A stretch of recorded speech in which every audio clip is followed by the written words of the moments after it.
Okay, folks, here we go. Guys, here we go. Let's have a good show. 1B, stand by. Okay, Yeah. Yacht, sir. Yeah, Take it. take it at midfield. Okay, Just go stop right option now. up Go to there. camera Well, 3. can 3. you Go to the gate. Perfect. Just like that. I'll just go ahead. Yeah, graphics 2 is going to be up for the first. Okay. Take it. Go right now. Go to camera 3. Go. Yep. Go to the gate. Perfect. Just like that. No music. I'm going to hand to Q. Sophie. Wait for it.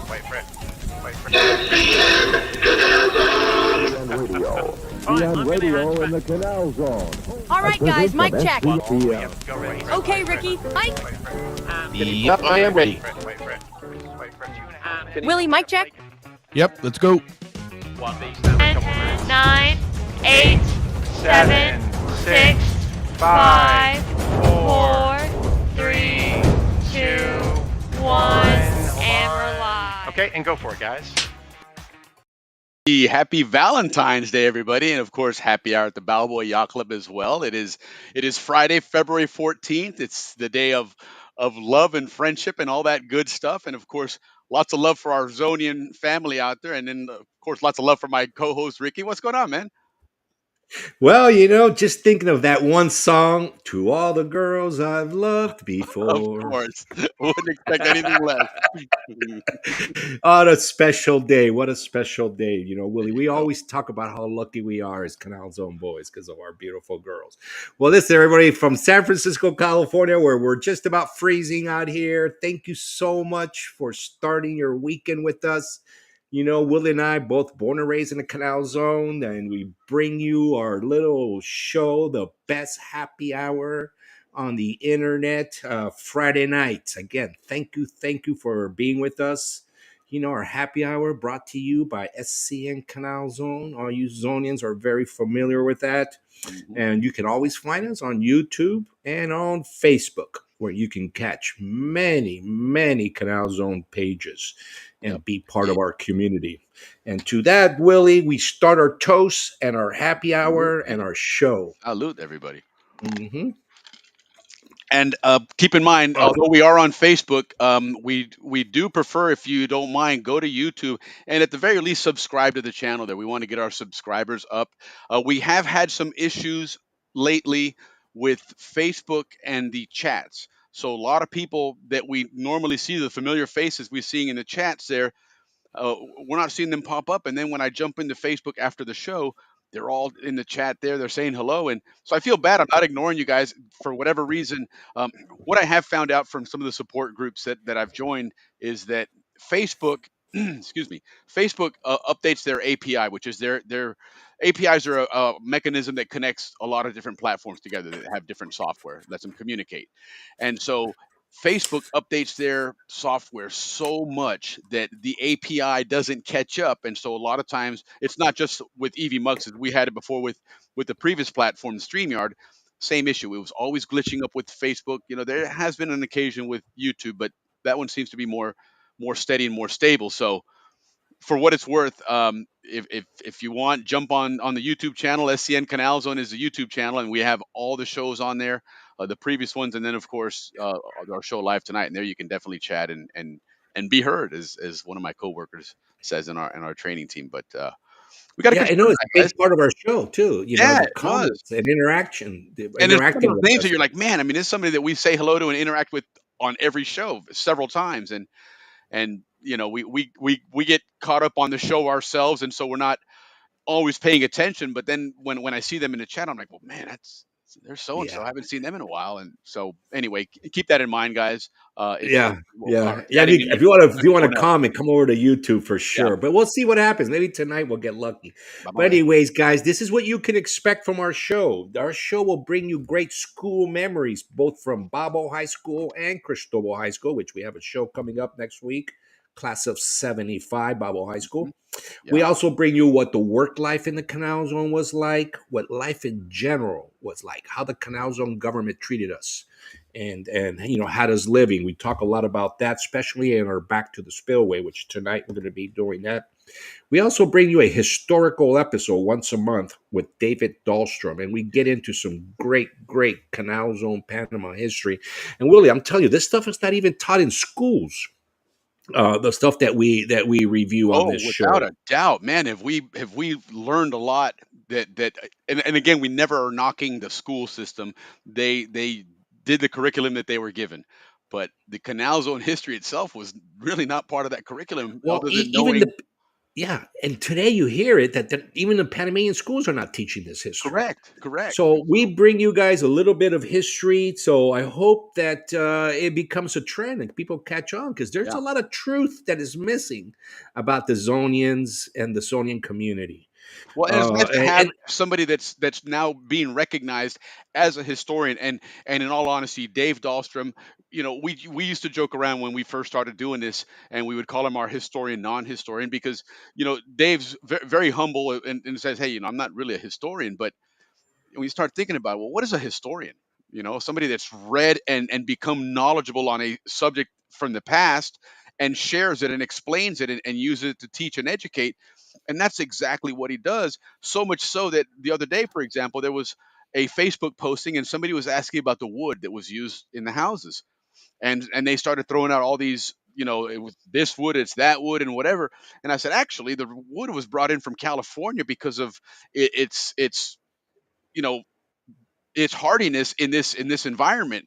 And Redwood, yes. exactly, and I mentioned, Dave Dahlstrom, our historian on the channel, mentioned it, and I tagged Dave on it, and lo and behold, he chimed in, and as soon as he did, a bunch of likes and everything, because everybody recognizes him as, well. This is the Yeah, historian. He no, knows, yeah, we and he has appreciate a it. And passion for listen, it.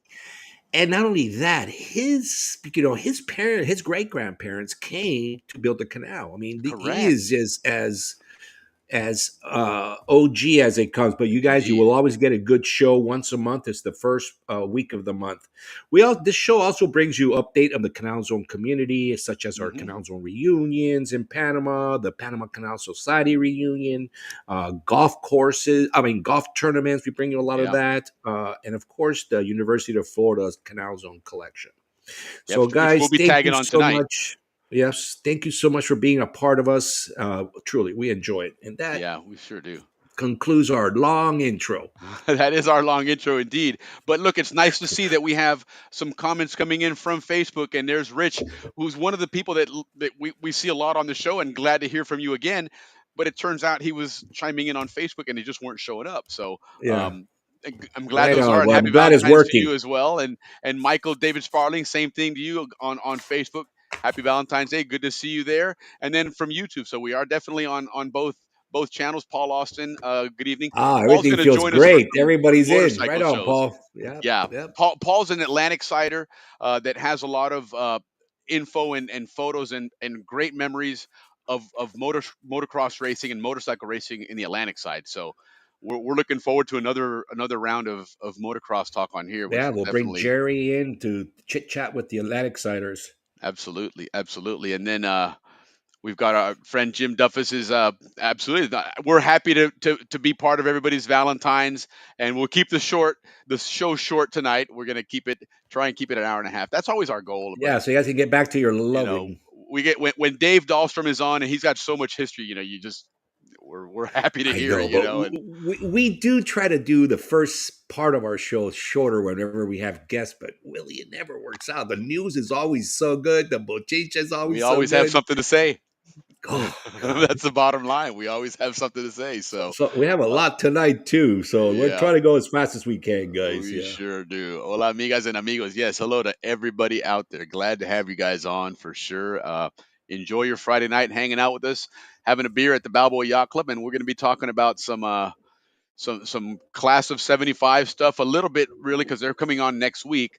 But we're going to preface it with a visit to the Spillway. We used to do that a Oh, lot, and we kind of Cristova's going to got. be participating. Cool, Yeah. cool, cool. So, yeah, it's going to be a lot of fun, guys. We're going to get some folks on. Vern, hey, good to see you on here, Vern. Vern's going to be one of the people that's going to help us get that Atlantic side going here. So, um, you know, start working on some content, some ideas, and some things. You'll be the expert there because you live there, so that'll be a lot of fun to have that on. But in the meantime, that's for next week. Right now, let's stick with what we got going on this week. Other than our Happy Valentine's, we've got our bochinche, our birthdays, and everything else. So we might as well kick off our bochinche, which of course we've got to do it with none other than our theme song here. El bochinche, el bochinche, el bochinche, el bochinche, el bochinche, el bochinche, el bochinche,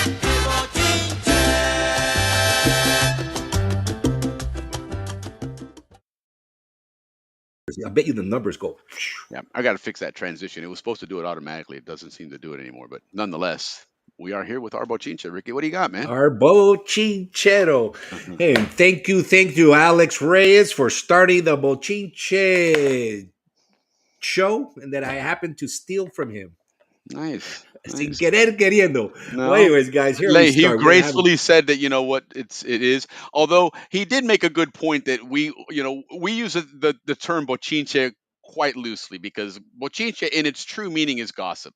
It's Like gossip. you Yeah. could think of like the gossip pages in the newspapers back in the day. On the back pages, what's going on here and there. Rumor has it, this, that, and the other. But for us, I think it's a little bit different because we just like to know what's going on in Panama. So, and then some of it It's ends more up being news, like historical, and Alex said. so, Yeah. but still, it's a fun term, and I think it kind of fits for us anyhow. So, and if Yeah, not, and we get to we'll bring run you a with it. little something on Panama, so it's not Every just time, the Canal exactly. Zones, the brotherhood of both Yep. nations. So, guys, I started Willie too. I started following this French guy that does videos in Panama. We in Instagram. There's a lot of people that are not Panamanians that do videos of Panama Yeah, and just love the country more than it's Panamanians do. very I mean, I don't know. cosmopolitan. I can't say that, but like the Venezuelan that does the Canal Zone, the Canal Zone page. Canal Zone He PTY. absolutely, yeah, that guy. Well, this guy also is like that, but he's a French guy. So if you guys are on Instagram, I'm sure he's on Facebook and all the other stuff. Arnaud Duquesne. I mean, I don't know how to Duquesne. pronounce Duquesne. It's pronounced Duquesne. Duquesne. Arnaud Duquesne, even though it's got that SC at the end. Right. If you can follow him, you will see some great videos. But two Nice. videos that caught my attention, Willie. One, Panama always had a history of boxing, right? And all these boxers came out of this gym in El Chorrillo. Remember that? Yes. Yeah, so that was, all our great boxers came out of there. So Panama's always had this, gym where all our boxers came out of. Well, this guy was driving down the Cinta Costera, which is, that new fancy highway we have there on the water. And he came across this absolutely gorgeous architectural building. And Willie, it's a boxing gym.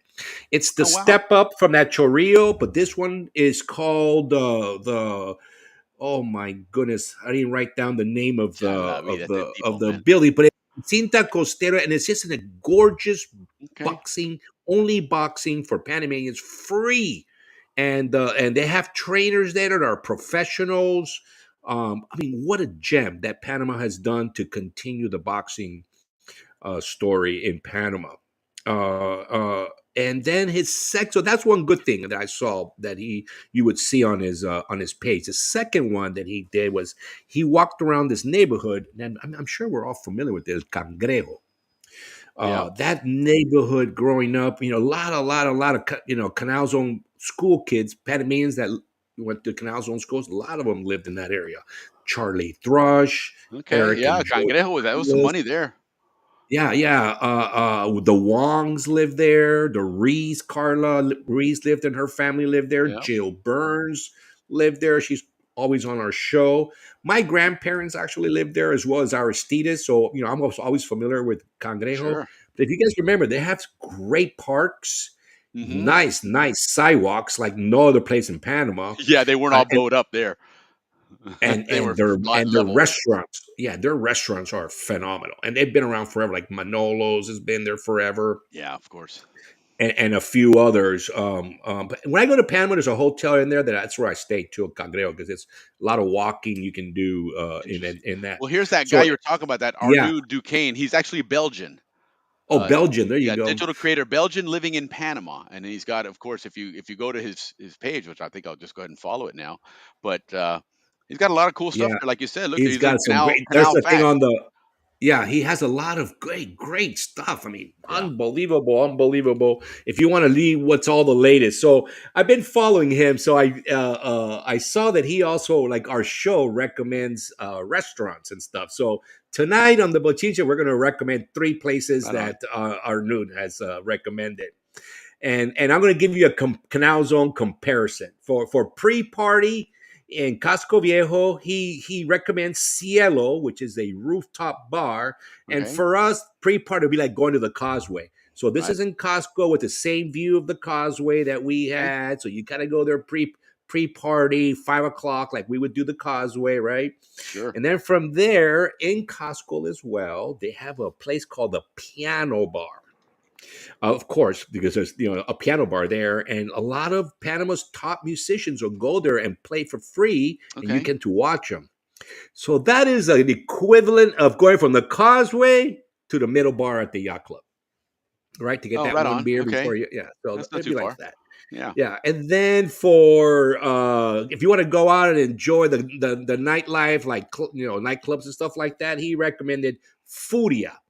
And the equivalent of that today would be like Rock Cafe for all you guys that partied in Panama.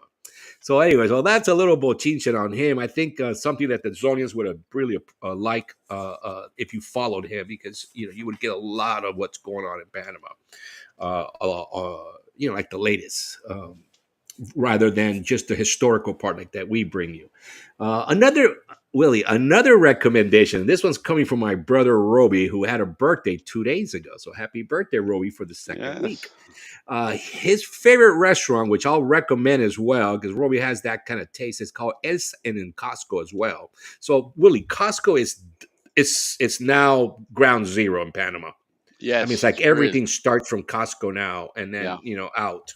Roby recommends El Santuario restaurant. It's kind of high end, but it's not really super expensive. It just looks high, but the If you want a food nice is meal one time, it's not a regular, but and it's spectacular at the Hotel La Compañía, which I imagine is a French hotel. okay.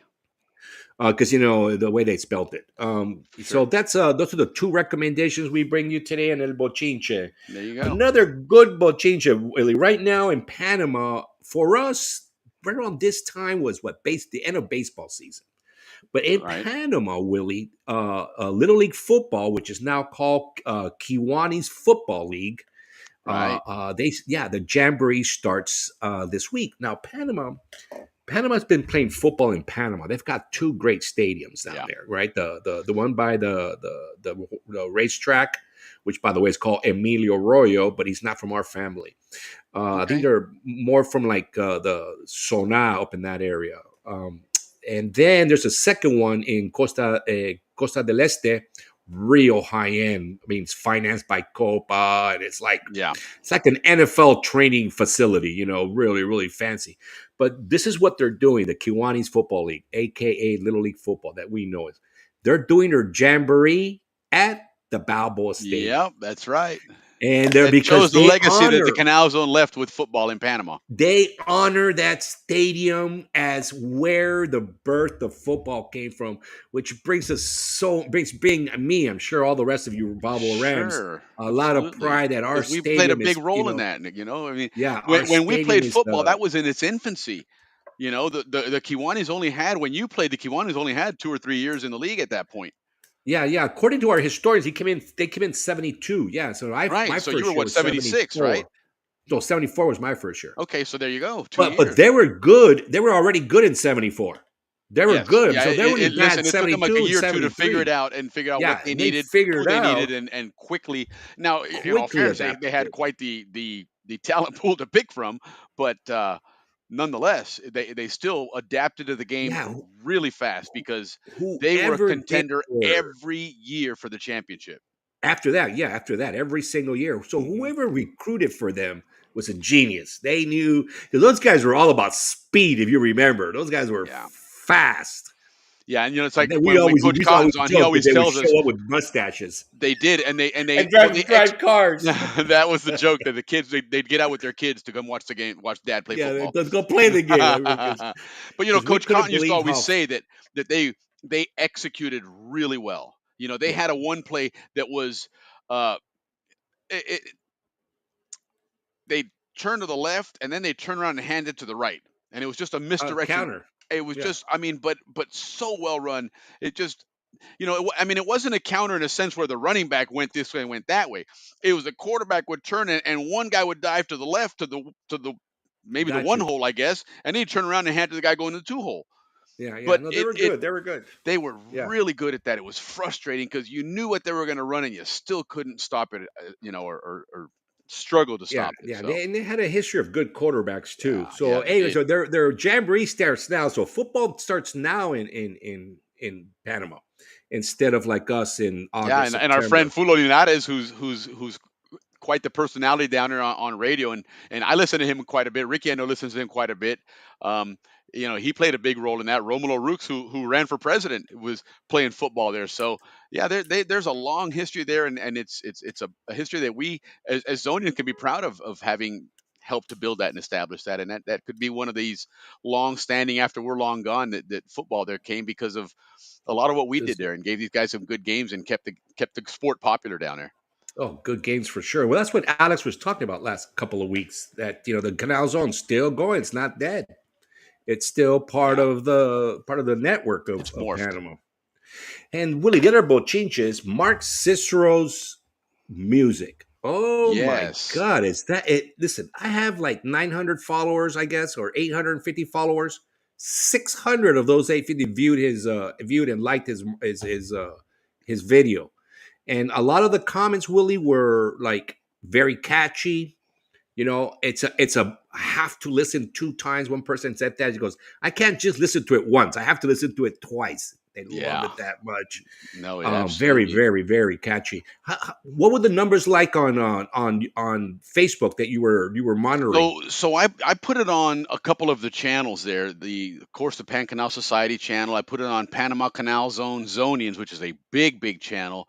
CZ Brats, and on one of the channels alone, it was over 9,000 views. Quite a few channels, but to his credit, and this is all credit due to Mark Cicero. This is, the video was it was fun to do it. It had a lot of really cool visuals in it, but it's the song, it's the beat, the music, certainly the lyrics take you back to the zone where, I mean, it would be fun to say, hey, let's do another video. Sure. Hey folks, send me some pictures of what your memories are of Panama days based on that song, because everybody has pictures and videos that Oh would yeah, fit it so well, but it's the that's a good lyrics that make idea. that such a Change, fantastic song. I mean, it's, yeah, you great know, idea. Change the pictures, Willie, it and would be. then People have fun with it, make it like I mean, this is Mark's song. I'm just fooling around throwing stuff out there. That's not, I'm not, I have no claim to this whatsoever. And good news, guys, on another side note here real quick before we continue. Next week, Friday the 21st of February, Mark's song is going to be available on the streaming platforms, on Spotify, on iTunes, all the big streaming platforms. It's going to be on there. So this is really getting some traction. He's really put a wonderful song out there. And Mark, you couldn't have had better timing because, Panama Canal is probably a common search a lot in the internet with everything going on in the worldwide. news. Look at our numbers for our show. Yeah, for sure. Straight So up. so that's exciting. But let's go back and replay a little bit about that video, because it was a good time. A lot of fun on that That video. song, that catchy song, yeah. Yeah, it Liven definitely us up. was. And let me fast forward.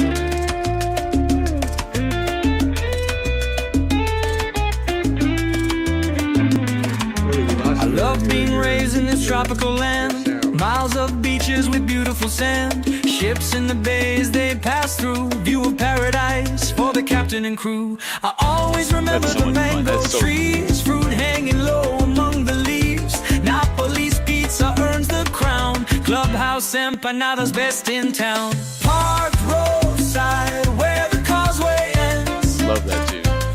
Living life with my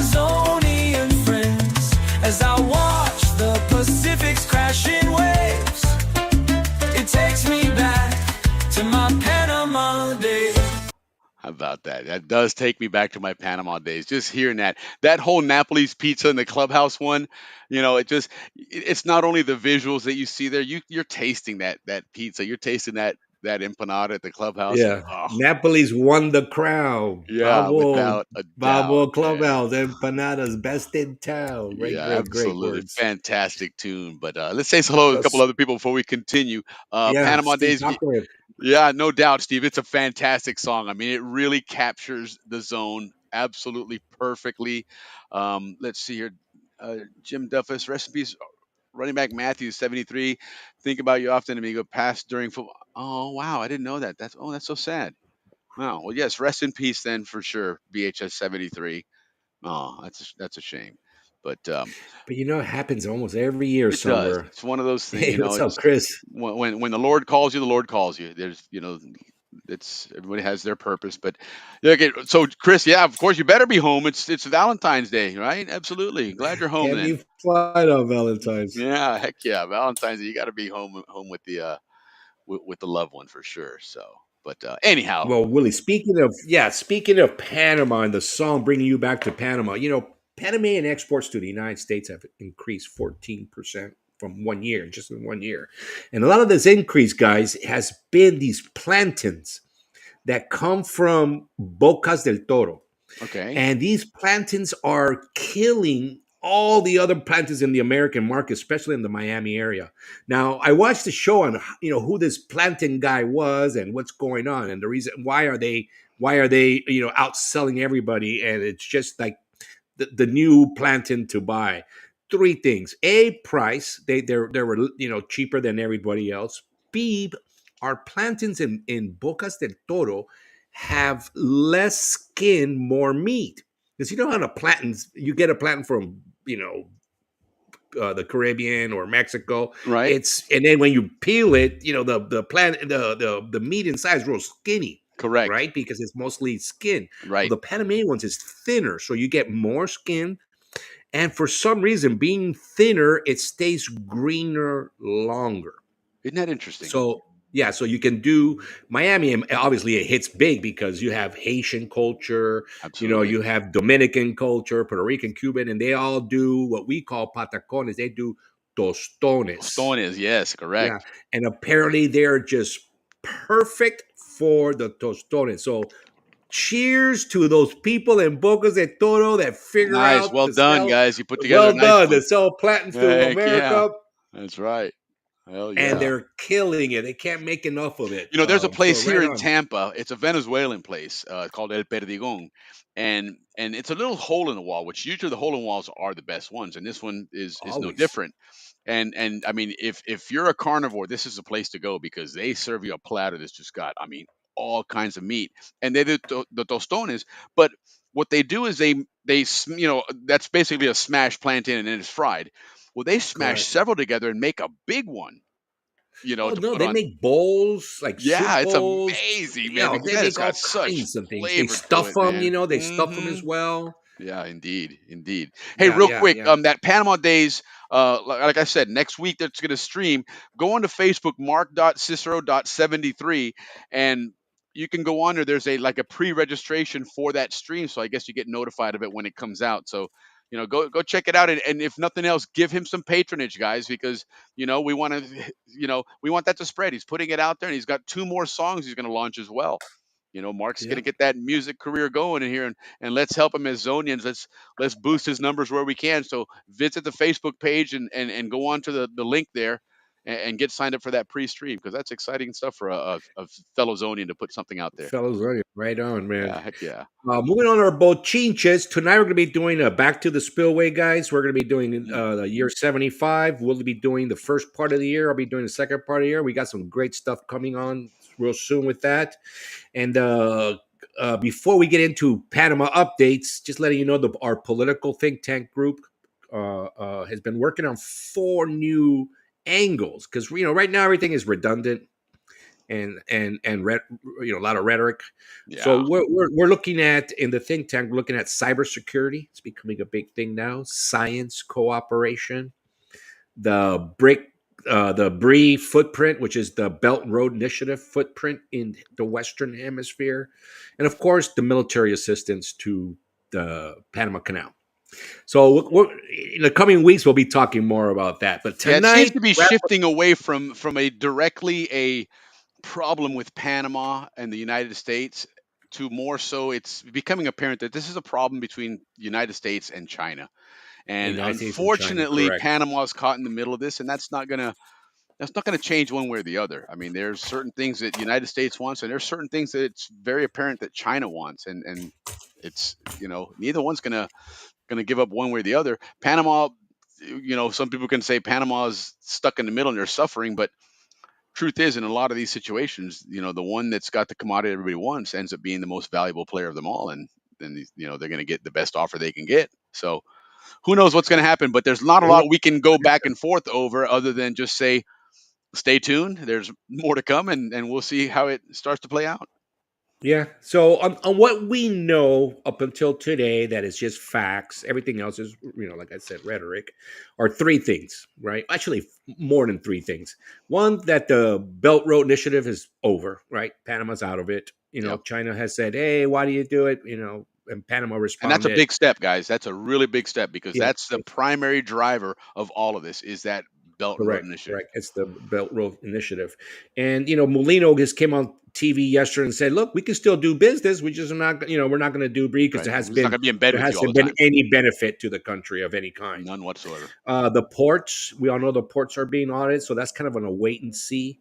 And then quietly, Willie, what I've noticed very quietly, the ACP has been Mhm. working to satisfy the whole fees thing. So those Right. three things that Panama and the U.S. are working out, and that's why there seems to be a little bit of a quiet period. Well, and Group if you one if and you've two, been remember? following any Panama news, which I go on Panama radio on their YouTube channel every morning, I just have it playing on my phone as I drive to work, and just to listen to it, because it's a radio show, so there's nothing really to see. But um, in the last few days, there's been some civil unrest in Panama that got really ugly, with some unions and some violence and stuff. So they're kind of preoccupied right now anyway, with some internal strife that they're. Well, remember we talked about four groups, right? Pro U.S. and Mhm. then the group that just the Panamanian group that's like the president says, look, there's no problem, let's not create problems. And then there's the patriotic group. That's group three, and then group four, the pro China. Yeah, you So have two group that are one on and one side two, that are okay with what the yeah, U.S. is looking at, one two and that two, don't want it. correct. One and two, quiet. You don't see anything coming out of there because, like I said, there's no problem. There really isn't any problem with the U.S. and Panama, Yeah. or the U.S. taking over stuff Well, like they that. recognize that There is no relationship, problem. what it means. Yeah, there's no problem, so don't ruffle feathers. But group three and four, like Willie mentioned, they are ruffling feathers. They Especially want four. to, create noise because they're the ones that are getting hit harder, right? So, They're the ones that like stand to Willie lose the said, the most. demonstration, they lose the most. Correct. The Correct. demonstrations are a big thing. The news repeating the rhetoric over and over and over and over and over, even though everybody has agreed that it's rhetoric. Don't listen to it. Actions louder than words. But the new one that China has thrown out there is they want to put a cybersecurity center in Panama, Ugh. where all what is their G 5G 5G, yes. 5G comes from. So from Panama, like they're saying, oh, we're going to invest all this money and help your infrastructure and blah, blah, blah, blah. We're going to put the center of that in your country. So Yeah, in other words, that hey, just is all so good for like Panama. from back in the Unbelievable. Spaniard days, all that Mhm. information all go to Panama, then from Panama out to China. So China kind of put that out there real quick to let the U.S. know that they still want to do business in Panama. Yeah, well. So they're providing Panama with this offer that it's going to be one of these deals that you can't refuse because they're so good. Well, let's see if So Molino can stand his that's the ground, because we know that the deals you can't refuse, there's a reason they can't be refused, and we know how well, that works. he was adamant to say, look, BRIE is over, but we still do business with the Chinese, because we've Right. always done business with them. Yeah. So that is so that's something that we're going to be looking at in the think tank and talking about that this coming week is Yeah. the So stay tuned, guys. There's cybersecurity more to angle. come. We don't have a lot to throw today because, again, like Ricky said, there's not a lot going on. What's happened this week really is everything that happened last week. Nothing new has come out from anywhere, other than that story about the cybersecurity situation, and that really, like Ricky said, I think that's just a way of China saying, hey, I'm still here. Don't Yeah, ignore me. yeah, But yeah. We're still but going to invest yeah. big and stuff But like more to that. But I come mean, that next is week on that. huge. It's just that we're not going to dwell on something that there's nothing new to talk about, and Nothing new, nothing and there. leave it at So that. yeah, we got to wait. We just got to wait. But no, But real I'm quick, a Ricky, hard believer. we do have the author and the star of Panama Days chiming in there, saying thank you for the mention on the show. No, thank you for letting us play the song and create an awesome video for it. So next Friday, it's going to go out on the streaming platforms, and we'll probably throw it on here as well. Of course, and we'll just chime into one of those streaming platforms and watch it stream from there. But when it does, guys, make sure you give it a visit. Get those numbers up so they can spread and put Mark out there where he needs to be, because he's got quite the talent for singing some good Quite the down home talent, right? songs Good there. job, Mark. So Yep, yeah, for yep. sure, man. Well done, Mark. Absolutely. And real quick before you pick up again, Juan Posada, you just mentioned Canal Zone PTY is Oh, talking Juan. about tomorrow he's going to post information on the old mortuary chapel in Corozal. That's a Oh, big good. deal, guys. That's still something that's still looked after, and there's a lot of people, a lot of Zonians there. There's a lot of people that are involved there. So I'm looking forward to that. It's Canal Zone PTY on Instagram. So check it out, guys. There's a lot of really good information there from the Canal Zone, from Juan, who, like Ricky said, this is somebody that doesn't have a U.S. Canal Zone or Panamanian connection, but he's come to love the country, and more so love the history of the United States and Panama, and that unique history. And And doing he, a great yeah, job. he Yeah, does, man. showing us like Yeah, that one kid we mentioned earlier. But yeah. to wrap up this our political that we love, but like unfortunately we don't have a lot for you guys. Is on the immigration front. Again, that was part of the agreements of the Mm, on the early conversations with the U.S. There's a rumor out there, Willie, that and we actually saw the big airplane landing with a number of deported immigrants. yeah, But the nationalities were the following: Pakistani, Iranian, Chinese, and they're being shipped to Meteti. So the rumor out there is that Guantanamo 2 is going to be what they interesting. agreed to have there out there, and Very, then from very there interesting. ship them out to wherever their countries are from. That's where it might start. I've maintained for several weeks now that I think United States' goal here is to put some bases in the Canal Zone in Panama, not necessarily the Canal Zone, but in Panama, and reestablish themselves there.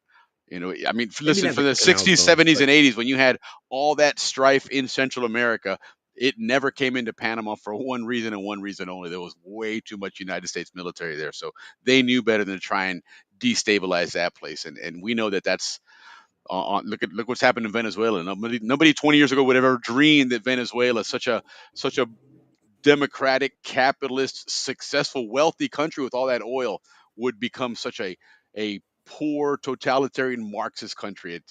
It can happen, man. And I think that's what we're going to end up seeing in this place here. But that's all speculation for next week. So for nonetheless, next week, yeah. Well, that's it, guys. We're gonna move right into our birthday yes, segment because let's we put got those some out there. good birthdays to celebrate tonight with you guys. Starting with Yep. my class of And '81, if which you of have some, course, guys, go ahead and start throwing them in the chat now so we can catch them before we throw out our awesome Murga song. So we we have the only have short so many that list. we know. Yeah, so we have a little short list. So Yeah, in the last there's a couple few of more. weeks, I keep saying our parents were just not in. Our moms were not interested. Yeah, well, that was around Easter Sunday time, I guess. Maybe it Is that was, what it is? Oh, we were all maybe, religious a during little that bit, time, a so little, a nobody little was biased than interested in normal, any of right? that. Right, right. So Patricia Karen Coffee, very, very good friend of mine. Happy birthday to you. And I believe she's roommates with Jill Dupree. So happy birthday. Nice. Her birthday was on the 11th. Okay, right on. Rory Egger from Oh, Cristobal, right great, on, great friend of Rory. mine. Great friend of mine. Can't tell you how great he is. Because we always competed, as kids. Him being in Sure. the Atlantic side. Well, in So that Egger Rory family's got a Egger, great Zonian legacy. The whole Oh, family and the does. Cayuca race too, in the Yeah, Cayuca world, absolutely, absolutely. like the other big names, like the Robinsons and those You know, guys. those are the things we take it for granted, but that's what really made this community awesome. When we talk about and we try and describe to Americans up here, what was it like living in a zone and all these amazing things? Well, somebody had to provide that stuff and somebody had to organize it and set it up so that we as kids I could know enjoy. these parents. I Yeah. swear, man. I mean, I've got a couple more stories about how great these parents were with Well, I've us. got one on the spillway coming up that's pretty Yeah, interesting. me That too. Me again, too. We that got that some. wreck stuff. So it really makes for a cool, Yeah, a cool we love our legacy. back to the spillway. Doris Fishback. Oh my God! I hope I didn't ruin that. Happy birthday, Debbie Hall, big name in our class. Happy birthday to her. Eusebio Markoski, Panamanian that went to Balboa High School. Happy birthday to you. Joanne Patton, a neighbor of mine. Robert Bobby Sukup. Oh, I love that guy. Oh, there Happy you go. birthday, Bobby. He's a La Boca kid. Uh, Willie, that guy, I swear to God, from a very young age, that guy knew how to recycle and make money. Everybody be like, hey, Bobby, why are you picking up all the cardboard? Hey, Bobby, why are you picking up all the paper? He'd be like, don't worry about it, man. The next year, he'd have all this money because he would recycle it. Good for He would him. He was take it to the thrifty. printing press. Yeah, He would take it to the right printing press on. and recycle it over there. Good for So, him. and he's also big into fishing in Panama. So we love to have him on the show, Okay. Bobby Yeah. Sukup.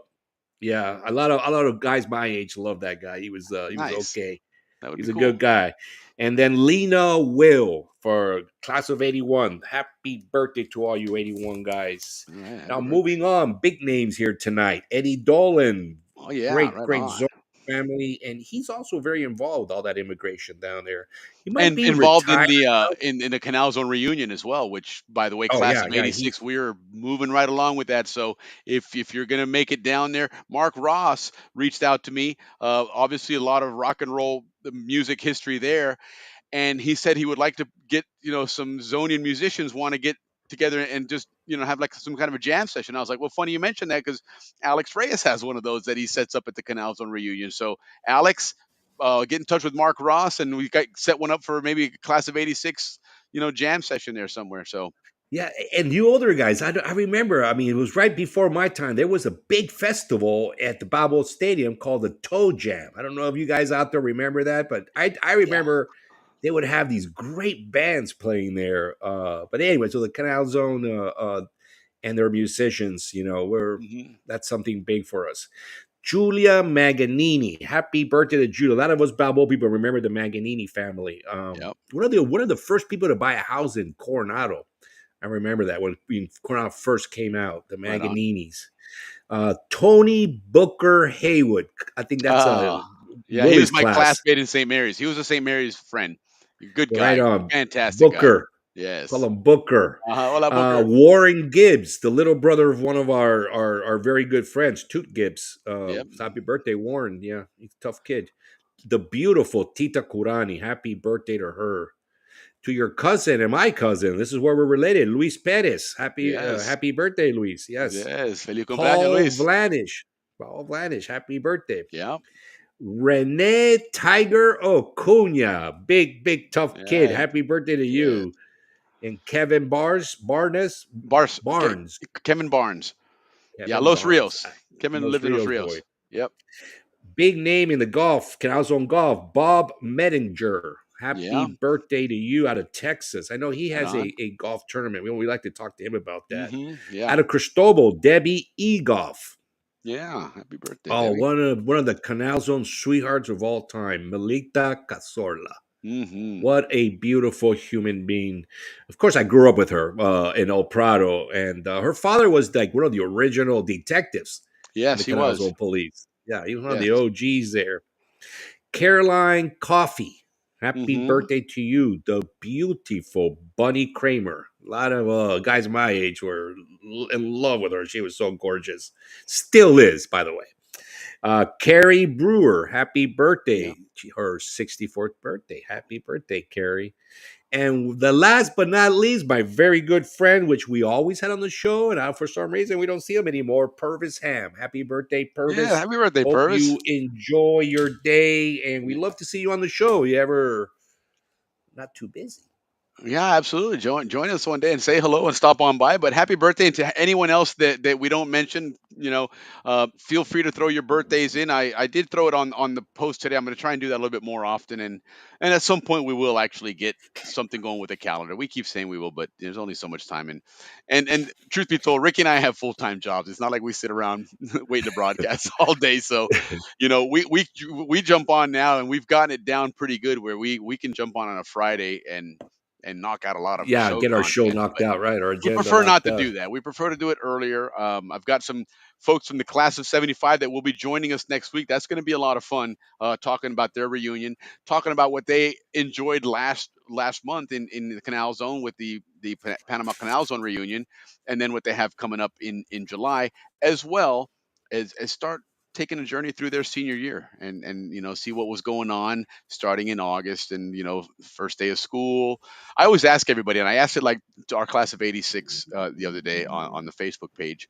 Do you remember what your first period class was, your senior year? And most of us can't remember. It's pretty funny I because remember mine. it was I'm pretty sure I think this was my 11th grade year. I don't think I'm pretty sure it wasn't my senior year. My 11th grade year it was English or writing, one or the other, with Mr. Ranson. And cool story about Mr. Ranson. He came to the zone later on, as it was all DoD schools is when he came down there. But he ended up coaching for Red Machine. Good guy, got really involved in the community, did some work with SCN, and he's now up in Nevada, and he does press work there, and he actually travels around and does a lot of stuff there. But his son was born in the zone when he went down there. And like I said, this is in 84, 85, somewhere in there, and he was down there a few years. But his son was born down there, and they went back in December or in January. But unfortunately, their timing was off, so they weren't able to be down there for the reunion. They were down there just prior to it. But he shared a ton of pictures and memories, and his son. This is the first time he got to see where he was born, and to to see part of this legacy of the canals and that his dad got to experience, at the tail end of it. So he's going to be joining us next month in March to talk about that whole story, what that was like to be, you know, like we've talked about these. Back in the day, we were really protective of that Zonian brand, and now we're certainly recognize that it's a much bigger audience than just ourselves born in Balboa and in our communities and stuff.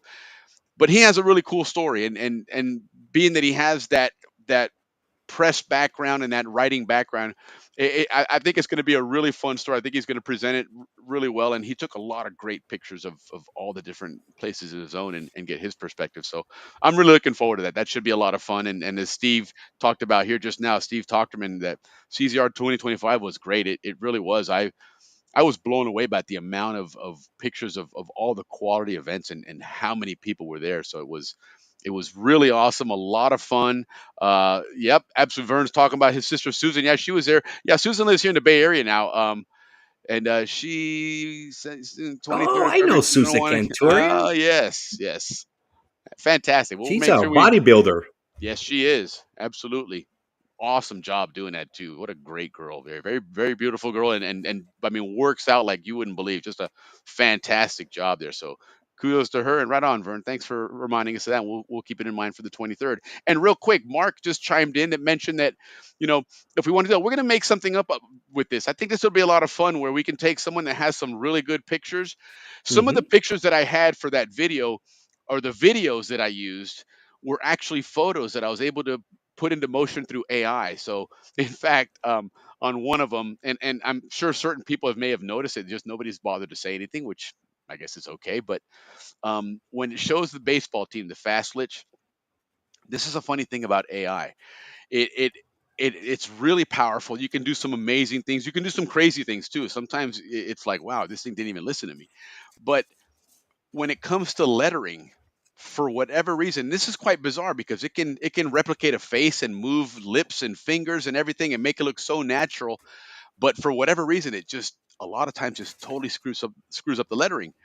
So the Palomas team, their shirt said Palomas. It was great, but on the backdrop, you saw the Fastlich sign, and it says something like Tat. So it's bizarre. It's not Fastlich anymore. It totally misspelled it. So it is strange how that AI works, but it still allows us to create some really really cool things. So So somebody that has a lot of pictures of the zone that wants their story to be of the next Panama Days video, send it to me, Mark. Like Mark said, I think it would be a lot of fun. Maybe every month we come out with a new Panama Days video. The songs remains the same because it is now. I can honestly say this is now a classic Zonian song, and to put some other different music that everybody gets their memories and their take of it, I think will be really cool. So feel free, guys, reach out to me if you want. I'll be more than happy to do that. I've got the template in place now, so it's just a matter of swapping a few things out. But thanks, Yeah, Mark. That'll share be a lot of fun. your favorite pictures. Yeah, that'd Yeah, be that'll be a lot great. of fun for sure.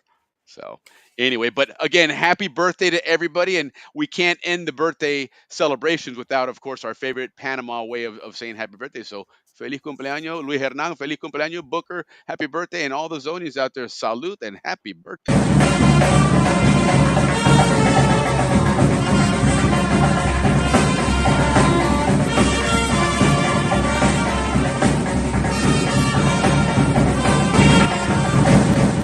There you go. Happy birthday indeed with a Panama Murga. There's no better way to celebrate that song than the Panama tune, right? So Yeah, I love that song, man. it Everybody is. loves It's that cool. song. We got some good tunes here. Bochinche has a good tune. You know, that got me listening to some songs the other day. And I'm not somebody that listens to a lot of salsa, although when I hear it, sometimes I'll stop and listen to it because it's kind of cool. It's a flashback and everything. But there are some cool salsa tunes that are like the iconic ones. You know, you listen to, and I started playing that over and over. And of course, my wife thinks I'm crazy because I'm that person where I play a song if I like it, I'll play it 4 times just to listen to it over and over and over again. And there's one um Mami, ¿qué será lo que quiere el negro? Remember that one? Um Mami, el negro está rabioso. Na, na. You don't remember that song? Probably, yeah, I don't know. Oh, I'm sorry, we man. gotta I'm do more of a we rock gotta and do some. roller, man. Yeah, but these are some iconic tunes. There's the Bochicha one is another one. Um, I gotta pull some of these up because there were some pretty cool tunes in there, and it was a good flashback to listen Well, to. for So me, I like Gran Combo, La Fania. Those are the older ones. Those are the ones I like.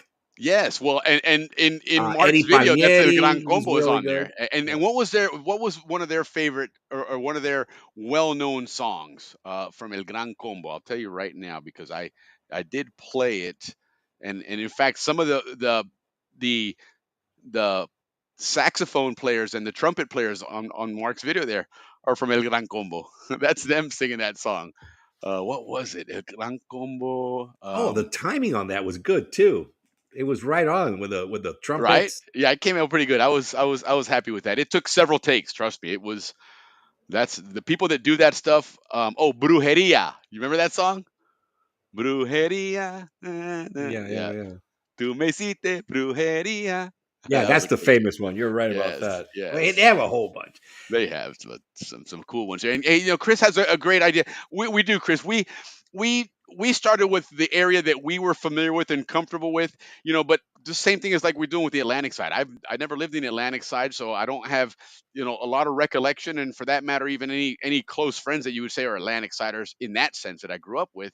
And the same thing goes for Paris and Pedro Miguel. We definitely would love to get some of those folks on as well, even some Panama folks. You know, we've talked about getting, you know, the Kiwanis team. We were going to try and do it last year for football. We're still hoping to do that upcoming this year. You know, again, we mentioned Fulo Unitas earlier. He's a big component of that those early Kiwanis years, and you know he's definitely wants to come on. We met online with him a couple of times, you know, during the football season to try and get something thrown together. So you Well, know he's a busy guy too, you know. he is. He's very busy, very involved in the country, not just in his media stuff, but I think he does a lot of stuff with cryptocurrencies. He was in El Salvador, I think, last week. You know, some Yeah, big he's crypto legal. He's conference. getting marijuana legalized in Panama too. Yeah, he's a major force down there, but he's also someone that we met out on the football field as Zonians. You know, and we've all grown up to, you know, in our adult lives to go through different careers, but we were all Zonians and kids back then and football players. So I think it'd be cool to have him on there. And to your point, Chris, we'll definitely do some more of those. So as long as we can get more people involved, we'd love to have him on and share all the legacies of the Canal Zone and what everybody did and what their lifestyle was like. So good stuff there. But let's switch gears now. Let's go back in time now. You know, we're going to bring on the class of 75 next week. That should be a lot of fun going back to those days. Relive that whole senior year, which started in 74, of course, but the focus is 75. So we decided let's do a spillway episode again, because those are really cool. So let's bring on the spillway, starting with today's date in 1975, because we've got that one ready to go here. Let me see what we've got. No, that's not it. Where's my scene here? There it is. No, that's not it either. I thought I had my stuff here going, but of course I don't. Oh, here it is. Okay. Spillway. Share this tab instead, and there we go. All right. So we're going to the Spillway 1975. Remember, guys, go to the Panama Canal Museum collection online. They've got all the Spillway episodes digitized there. When you go to that page where the newspapers are, don't forget to pull down that little orange button there. I'm not going to walk through it now, but um, you can scroll through all the years because there's a lot of issues. Remember, this is out every week for the Spillway. So this one in particular is the February 14th, 1975, as you can see the date there. And again, these are all part of the gift of the Panama Canal Museum. Great job they have digitizing these, a lot of high quality.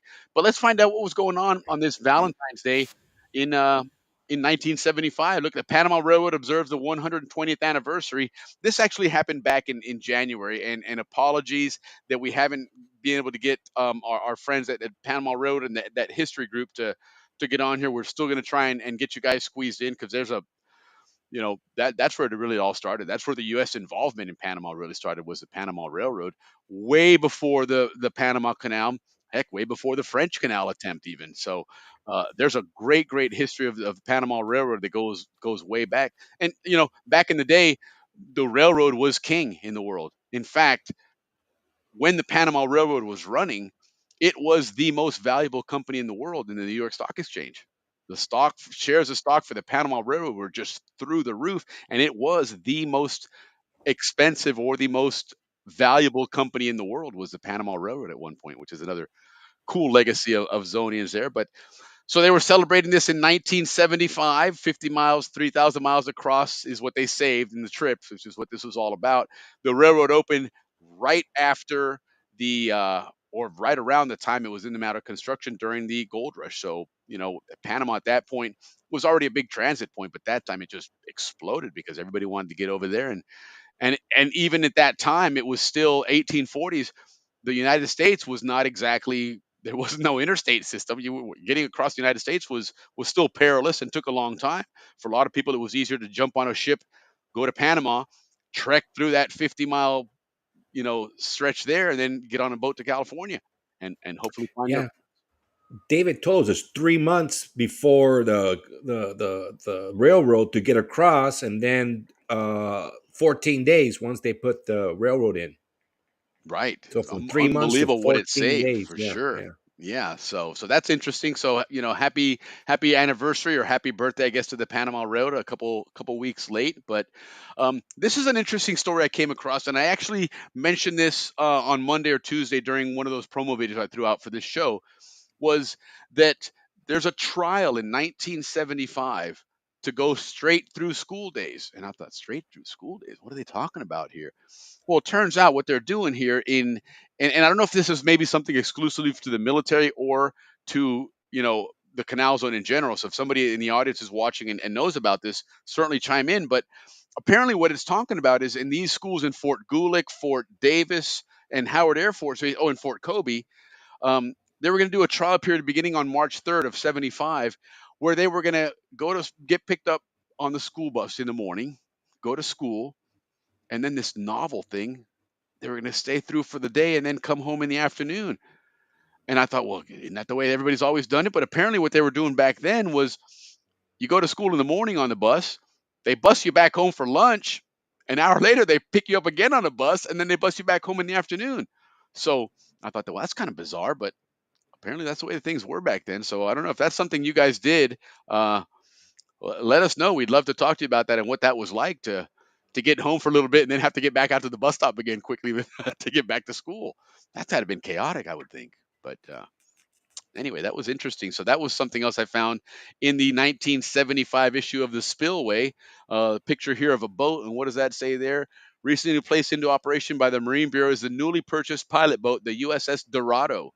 48-foot vessel which operates out of Cristobal, similar to the Orca, a pilot launch that was acquired by that canal organization in '74. So There we go. In the mid '70s, they were upgrading and adding some pilot ships, and those are very familiar now. You guys, hopefully, you recognize that one on there. Let me zoom it in a little more if you can't see it clearly. But I remember seeing those in what was we call it, Ricky, the mine dock on the Pacific Yeah, side. yeah, in the causeway, out in the Yeah, causeway. at the Yeah, end of the causeway was the mine dock. There was where that was where the launch, where the jitneys would pull up and drop off the pilots. They'd jump on that and go out and meet the ships out in the anchorage.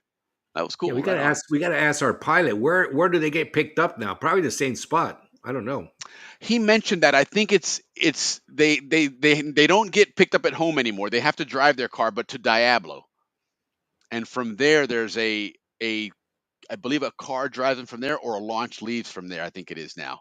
I don't think it's a causeway anymore. I think that's totally a commercial enterprise now out there. But Oh, let's and the see. traffic too, getting out there is probably Yeah, exactly. enormous. Yeah, so exactly that would be too much for them to, I mean, delay shipping for stuff like that. But what else was on here? This is the front page of the 74. This is interesting. And I sent this over to Carlton Morris earlier, and I'll send it over to Bliss as well. This is the commissary folks. Okay, and for those of you that know Mr. Morris, he was big in the commissary, which is kind of, I guess, contributed a lot to their. Remember, the Morrises had that candy business at home, right? Where they could, you could knock on their door and you could get all kinds of cool stuff. I remember that was the first time I'd ever gotten the what were those things called with the stick that you would lick? Was that a lick'em stick or something? Or sweet tarts or something like Well, the that. sweet tarts were the candy, but this thing, remember, had the thin envelope and the bigger envelope, and that had the powder candy in it, and the other one had the white stick. And you'd lick That was that, for and you'd girls. put it. No, no, you'd lick that thing, and it would get stuck with all that candy, and then you turn around and eat the white stick afterwards. You know, Yeah, but I don't remember that one, man. no, no, no. That was cool. They had a lot of cool stuff there. I No, think we it were was more like rock candy and well, that was cool. sweet Rock candy, tarts. but that you would make at home. This was stuff that Oh, they Lickamade. Oh, yes, Willie. I remember now. You're right. The uh-huh. Lickamades. Yes. Yes, yes, Lori. Right on, Lori. She Uh-huh. always There comes you through go. for us. Our Zonian crowd always comes through with the answer. Check out here. We go. Okay, I took a bus home for lunch David. until second grade. Wow, interesting, I don't remember. interesting. Well, So I you lived in see, Balboa, so we were always. Oh, I went to St. Mary's, so they're not right? going to bus you anywhere. Heck no, no, no, no. We didn't You had have to any walk busing. or to have your St. parents Mary's, the only drive you people to that got St. Mary's. buses were the private buses in Panama. Oh, that's right. The Panamanian kids came in buses, but the Eh, rest of us Yeah. walk Remember they had those or buses. What did it parents. say on the buses? There's a trivia for it. What did it say on those buses that the Panamanian kids rode on? What was the lettering on it? I don't remember. You don't remember? What do you guys remember? Remember we got that 8 second delay, so it'll take a moment here. But they had some particular, and they were private buses, all makes and models, some small vans, and then Oh a little yeah, bit the bigger vans. That's buses. right. That's right. That's right. But it was colegiales. Oh, colegiales, That's what they all escolares. said Yeah, on it. Where ours said, I guess, school bus or whatever. yeah. But Yeah, that was great about St. Mary's. Is there was a lot of integration there of there all. was. Yeah. It was There, cool there that was. we learned the national anthem, the Panamanian and the American. We sang both of them. You Yep. know, Yep. that was Margie. cool. Hi, Margie. Yeah, Class of '81. yeah. Good to see you, Margie. Absolutely, Rock Candy was awesome, man. That was good stuff. But anyhow, so here's Mr. Morris, and this is interesting. Apparently, yeah, and I'd love to get Carlton on one day to tell us about this. About this whole commissary deal, how it was set up, because there was something to do with the New Orleans procurement division, and that's apparently where all of our grocery channel, I'm assuming, and I'm just speculating based on this, and I think from what Carlton has mentioned to me in the past when we were chatting, but apparently the Canal Zone did their food procurement through this New Orleans division, right? And there was a lot of obviously a lot of ship traffic between New Orleans, the ports of New Orleans, and the Atlantic. Anyway, I remember when we drove up one year pulling a camper. We drove through all of Central America and everything, and ended up in New York, and we sold the camper. And my mom and my brother and sister flew back to Panama, and my dad and I drove the van down to New Orleans and put it on a boat and sent it back to Panama, and then him and I flew back home. But apparently, New Orleans was a big connection for the zone, and so they're talking about, here's Willie Nawatney, I guess, is a senior, and Will Morris, merchandise management officer. They're at the Balboa retail store in the Panama Canals, somewhere in the zone there. And obviously, as you can see, they're discussing food. Looks like beef and stuff here. Yep, U.S. choice beef is examined by Tom Ender. That's pretty cool. That's kind of cool. I'd love to hear the story on that, the backstory on that. Of course, 1975, you know, TV was still 3 p.m. to midnight. There wasn't a lot of TV. It wasn't even close to 24 hours. But some interesting shows. Their Price is Right was in the afternoon. Well, I was used to seeing that in the morning, but back in the day, it was on in the evenings, afternoon evenings. There's our good old K Pasa, Laredo. What else is going on? A little basketball going on. All Star Wrestling, Buck Owens Ranch World. Heck yeah! Remember Hee Haw? Hee Haw was such a cool show, Oh, man. I liked it. He hunched and Shalala, or what was it? Shanana. Sha-na-na. Shanana. Those were good shows. Yeah, He they hunched. were. They were They entertaining. were like back to back. They were It entertaining. was, Yeah. and the U.S. had to, the military had to provide entertainment for their troops as well, right? And their troops came from all over the country, so they made sure that they spread the wealth. It kind of sucked in a way because there was so much TV to offer, and there's only one channel. You can't possibly squeeze it in, and God knows with their tight schedules, there 3 p.m. to midnight, there wasn't a lot to watch. And if you get caught up watching a series and the season ends, the next year it would not be back on. It would have something else on instead. And you're like, damn, we missed out. So when the tape clubs came out, remember the Betamax clubs? That was fantastic because I'll bet they made more money on renting TV series than movies because people love to rent. You could rent like, Monday night's CBS lineup, and it's just 4 hours of back to back to back to back shows like you're in the States, man. Yeah, That to was us was that cool. Mork and Mindy show. Remember that Mork and Yes. Mindy show? Yep. That was huge for us. Yeah. That was. That was. So let's see what else Jim's putting here. John Stevens was a great Northern Railroad engineer before being called out to lay our canal. That's right. He was the last civilian. In fact, when he resigned, uh, Roosevelt made sure that the next head of the canal construction was military because then they couldn't resign. That's just a command that they're being ordered to go to. But yes, Stevens was an absolutely fantastic engineer. Stevens grew frustrated in a lot of ways because there was a lot of things that just the canal got a slow start, and there was a lot of adjusting and switching around and redoing things. Obviously, the mosquito, once we overcame that with Gorgas, that was a game changer, and that certainly changed a lot of the operation. But nonetheless, there was a lot of great people that were involved there at different times that put together a just absolutely monumental task. So um, And that's why we have Steven Circle. indeed, indeed. But they added retractable seats and tables in the gym for lunch around 74. Okay, right on. Yeah, it's interesting. It's all these things that there was so many eras of the canal zone that things were done differently. We just assumed that they were done this certain way, but I've never saw anybody coming home for lunch on, on a school bus and then hurrying out to go out again later on. But maybe they were. Elmer's Cheewees from New Orleans. Yes, that's right. That's right. Those Oh, things, I God, love they those would. Oh Cheewees. my God, you finish Those eating that, man. Your fingers orange were and red black for cans. days, man.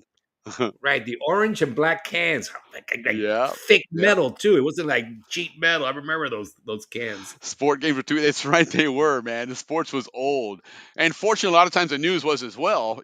Especially if you were on my newspaper route, because Right, right. The baseball games were like 3 days they old, were, 4 days old. man. Yeah, I They remember were, the and then I had baseball the I games. had the Miami Herald newspaper route, and then I started getting lazy, and I started getting rid of the newspapers. And next, they'd be calling my dad, going, "Hey, your son hadn't delivered a newspaper in 3 days." And my dad goes and looks downstairs where I was stashing them. God, what an ass whooping I got for that, man! I had to Oh go out my and I had to goodness. go and knock on everybody's door and apologize and give Oh, them. good. Yeah, it was And a learning experience. imagine missing your paper in the morning You're because right. some kid doesn't want to show up. Absolutely. It is bicycle in the rain. What's wrong with Uh-huh, you? uh-huh. Pura pereza, but nonetheless, yeah, dad took care of that. He goes, "Hell to the no, buddy. You ain't doing that, man." But so Yeah. check this out. Here's another great story. This is interesting What because month are we you on don't get now? a this is still February 14th, 75. Oh, right So on. we assume that all the things that were provided for us in the zone 50 were provided years by the ago. government, right? It was, I mean, it made sense. We've heard from Dave talking about how, especially early on when the canal zone was first born, it still was a rough place. It wasn't exactly the paradise that we lived in, and so they made it a point to provide as much recreation as they could, put into schools and sports and different facilities for entertainment. and you come across this one here. This is over on Frangipani Street, which, remember last year we talked about Frangipani Street was that long road that goes to the end of the line of the canal of the Panama Railroad when it was ending in the canal zone there, right in the limits down there by Ancon. And so between some of those new houses, some folks took it upon themselves to they took paint. This is a Slater family, okay? Christian and Angie Slater, and then James Slater on the other side, along with Hans Wolf, who was with the schools division. He was a superintendent of schools, Mr. Wolf. But they took paint and nets from tuna boats and they put them up and they had their own tennis court, a full regulation court. And then you can see the Volkswagen right there that's parked in there. So this was part of their driveway and stuff. They just took it and made their own full-fledged tennis court there, which was kind of cool because you didn't see that stuff in the zone. Everything was provided by the government, and yet here's a little Zonian innovation to provide some fun entertainment there. Oh, So we had some good football fields on the streets we in the did, we Canal Zone. did, we did. El Prado, listen, that was a great field, man. It was perfectly square. It was the end zones were lined up perfectly. You just had about two or three on each side on the sidelines. They were so those boxes, right, for sprinklers or water, plumbing or something that you had to watch out for. Oh yeah, Other than they that, stuck up a good 12 inches off yeah, the ground. Yeah, I remember that. other Oh, than you that, got it to run was around those. that's it. You just avoided those. At that point, you'd forget the touchdown. You drop now before you get hit near that thing. But yeah, we did. El Yeah, Prado no, had and if some you some ran a good fields, sweep, you man. had a chance of running into a tree, getting pushed into a tree. So Right. sweeps weren't in either. Yep. Oh, then you'd get the horn. Car would blow their horn because you think you're going to run out in the street. I was going to turn a corner, dude. I wasn't going to keep running. Don't No, we worry, it always was good. stopped. Yeah, Yeah, they that was always. definitely my home field. El Prado Yeah. was my home field. So, but that was some good stuff there. Some good spillway stuff. Remember, guys, the Panama Canal Museum collection. They have all the spillway issues digitized. They have the yearbooks digitized. They have such an amazing collection there. So check them out. Go visit them. There's a lot of great history there. Go and look up on your birthday. Go look up and see what the spillway had for your birthday or that week. It's really cool to see. And again, this great legacy doesn't come for free, right? These guys are like anything else, to stay relevant, to stay active, to provide these great digital collections and everything else they provide. They need some help, some funding. Become a member of the Panama Canal Museum collection, guys. It's $26. That's nowadays with food prices, that's a dozen eggs now or something. Apparently eggs is the one that now you can't find, but it's $26, guys. So join the Panama Canal Museum collection. It's for a great cause. Get involved with them. When you're at the reunion, definitely check out the museum collection they have over there because it's pretty impressive. And then join the circle of life of buying stuff on the auction and then turning around a few years later and donate it back to the museum so they can turn around and auction it off again. But it's all for a great cause. We're not going to be around forever, and when we're gone, we'd love for our legacy, these articles and these stories, and a lot of times our names and our pictures are on there to be shared with the world, so that people can see the amazing amazing thing that the zone was. So get involved with those guys. They're really cool, and check them out. But Ricky, you did some Yeah, I spillway got stuff as well, some the research. You got some facts to throw out, don't you? yeah, I started in November, like November 11th, and so I started looking at this different stories there. Hey, Dodd, and I came across this one story that I loved, that I really liked, and it's a Canal Zone police was recognized as a hero. Listen to this story. Nice. Officer Mullins, who's the father of Lauren and Jennifer Mullins. Lauren was a Right on. class of 84, and Jennifer was a class of 90.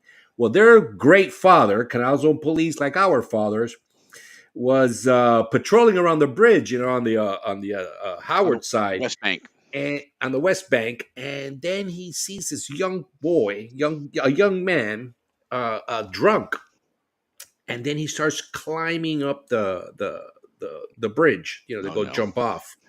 And Officer Mullen saw it, went up the bridge, like we saw in that picture last week, That's crazy. convinced him not to jump, put him on his back, and walked down that freaking bridge. Isn't that incredible? and saved his life. But if you keep reading the story, when he got him down the bridge, down on his shoulder, Right. you would think he would be like, "Oh, kid, man." Right. Nope. Handcuffed him, put him in the car. Yeah, heck yeah, man.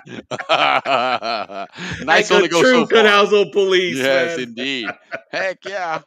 Wow, that's Yeah, yeah. crazy. So, but still, he was recognized by Governor Parker, and he was awarded the Special Act Certificate, and they Nice. also got a $500 little bonus for Nice. his Which in act of heroism. 1974 to So, 1975 is good money. yeah. So, oh yeah. So, Officer Mullins, right on, man. You show what the Canal Zone Police was all about. The guy would risk his life like that, you know. Yeah. No shit. I mean, Willie, he climbed up. We Yeah, saw that's there's no insane. railings I on the can't do side, that. There's no, yeah, that's insane. That's and he actually brought the insane. guy back on his because Yeah, you know what? I'm sorry, he dude. could have easily gone over. We'll make sure you talk So to your right on, family, man. Good Officer luck to you, but Mullins.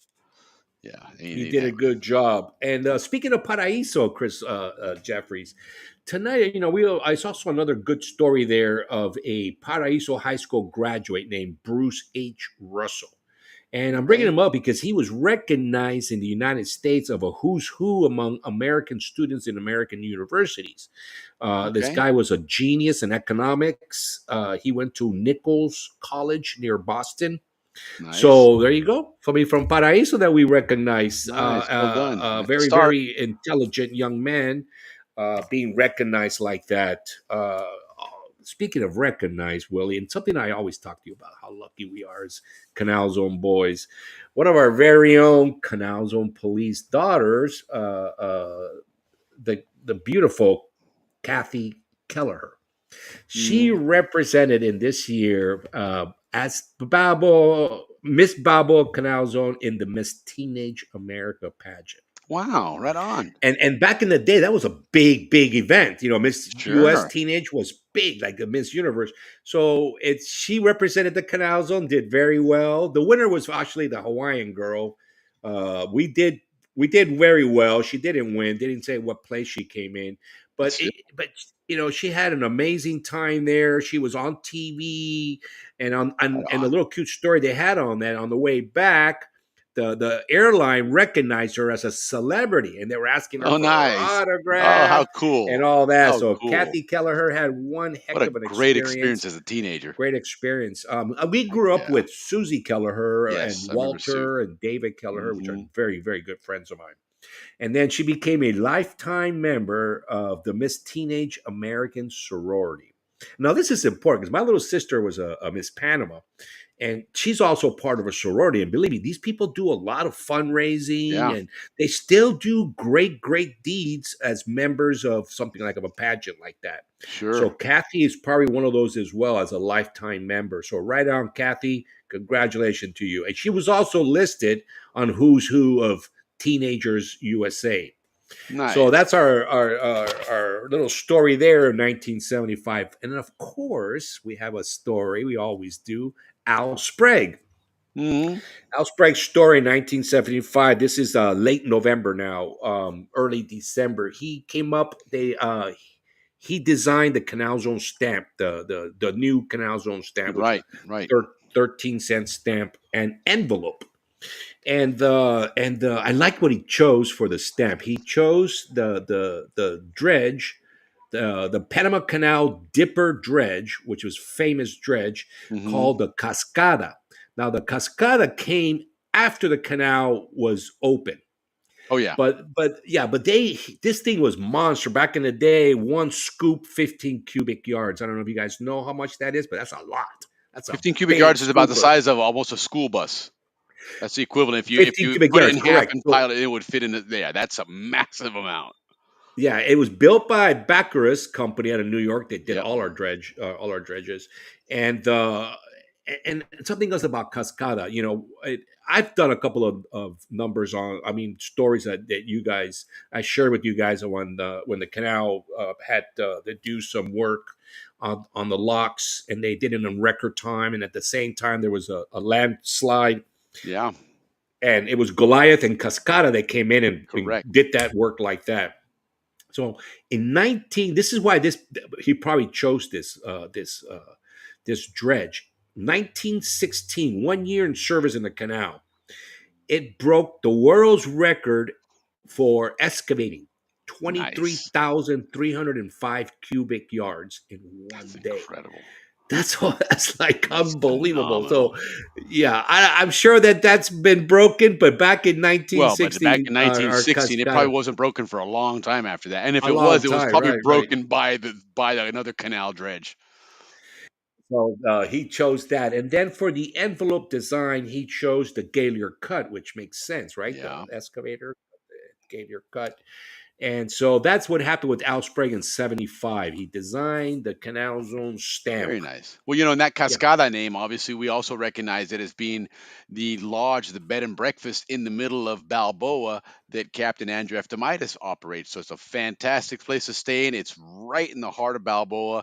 You've got world class cuisine. You've got a spa there. You've got a jacuzzi, a pool, you name it. It's all right there in the zone. and it's walking distance to everything in Balboa. Everything, absolutely. And from what everybody's been telling us about the Panama Canal Zone reunion, Uber is just the king down there. They're great. They're super safe. They're reasonable. The people are great to talk to and everything. So that's That's what your I move if you're heard. going down to Panama is take the The Uber. That's your best way to drivers get around. were Yeah, full of and great story. They seem to appreciate the Zonians a lot. yeah, of You course, know, absolutely. one of the things that you mentioned earlier, Willie, about the Canal Zone providing us entertainment and stuff like Hmm. that. So one thing I noticed on also happened in this time, 1975, or towards the end of the month of November.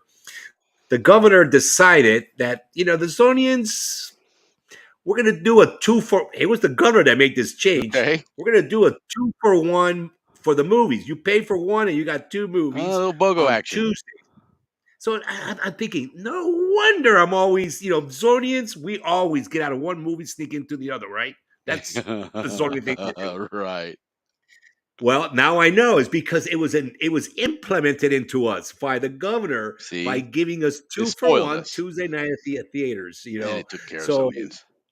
they took care of Zona. Another thing I noticed too, Willie, all the different movie theaters, none of them repeated the same movie. Every theater had a Yeah, different movie. you're right. So the Zonians, our parents, they were really big time movie people. Well, I And think this is that's why another those thing tape you clubs brought up. flourished so much because I was people just gonna were. say you brought that. That's probably why they flourished so much because we were already movie people. Even on the We had Atlantic side, as so Tiernan says here, her parents had a Betamax club on the Atlantic side. Absolutely, yeah, man. yeah, Those were yeah, and we had a great, lot of man. theaters too. We had theaters all over the place, Hmm. and every single one. I was looking at the titles, and nobody repeated Yeah. a title.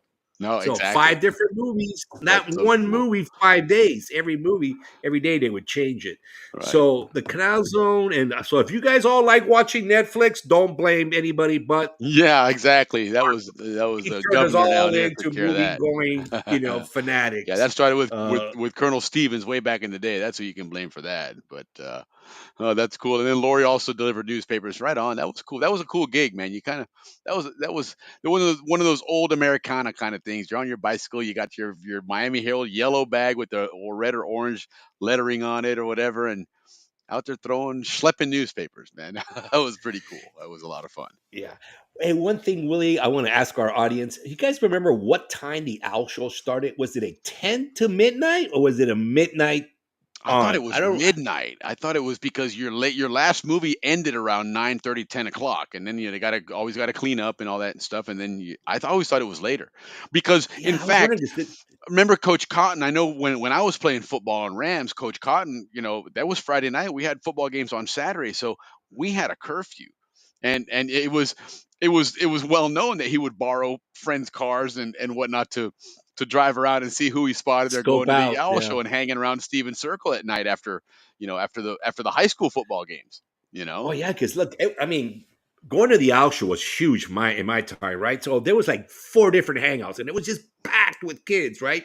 There was of course there was the clubhouse. Everybody would be there, yeah, or some kids would be back at the pool parking lot. Remember the pool back mm-hmm, in the back? yep, That nice, cool little sidewalk that would take you it, there. it was, yeah, it So ran then you would between the two have kids buildings. back there hanging out. You had kids in Stevens Circle hanging out, and then on the Sosa Hill side of the theater, back then you would have kids hanging out. Those were the ones that smoked cigarettes. Yes, that's what they're Yeah. So the Owl Show was a big event for us as kids.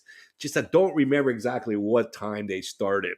Yeah, that was that So was it was cool yeah, to hang out there. We should that's something we've talked about doing down the road is a Zonian Hangouts kind of segment where we pick one of those. The Owl Show, is it going to be the slide, which you The know, slide would be that great. that was really cool in the video there to show that slide. A lot of great stories from there. Obviously, the Causeway had some great stories, but there was other ones. The Void. We talked about the Void. That was one of those secret places that people had heard about, but they weren't sure if it ever existed unless you were one of the card carrying members that Yeah, went I'm there. sure every town had their little spot. Their little place there, Well, yeah. So, yeah, and then let's see what we got here. Pacific side got the movies first.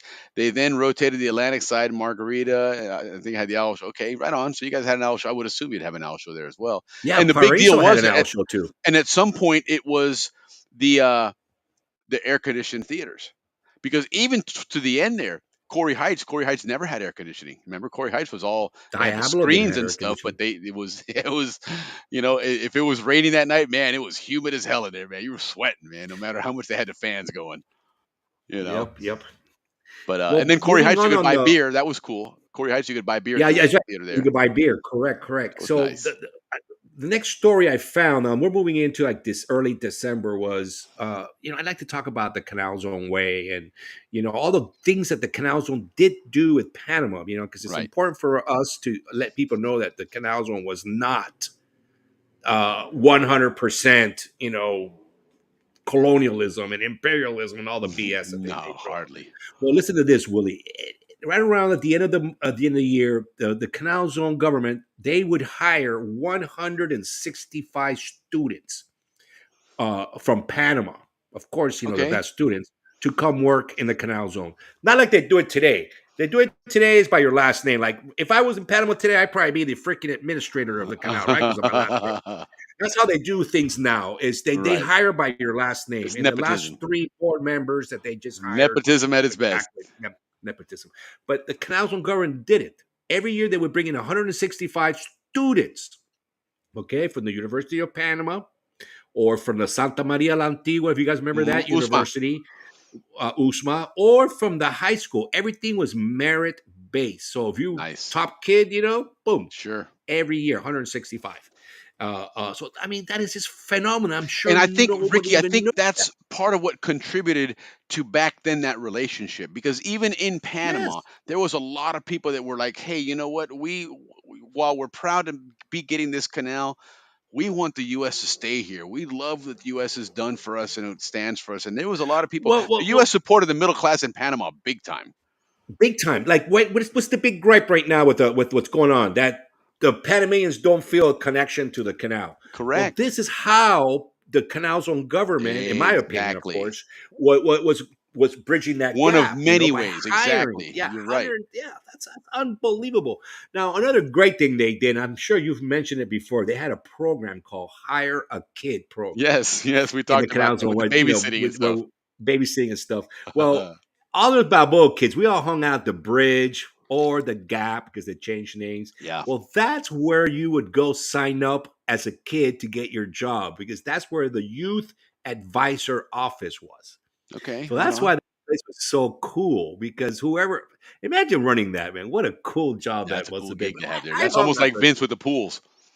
Yeah, because they had table tennis, Yeah. pool, bands were always Music, practicing there. Right? There the was always a record band player. And back then practicing you called it a there. record player. It wasn't like a stereo. They had a record player, but still it was cool. Yeah, yeah, yeah. So that's something cool about the Canal Zone that I wanted to bring up that I saw in the You know, it's funny you 75. just mentioned that. Got me thinking. The other day, Ricky and I were talking about this off the air, talking about music, the music scene, and my parents were not big into music, so we never had a stereo, a big stereo or anything. And but you remember as a kid, making a mixtape was awesome.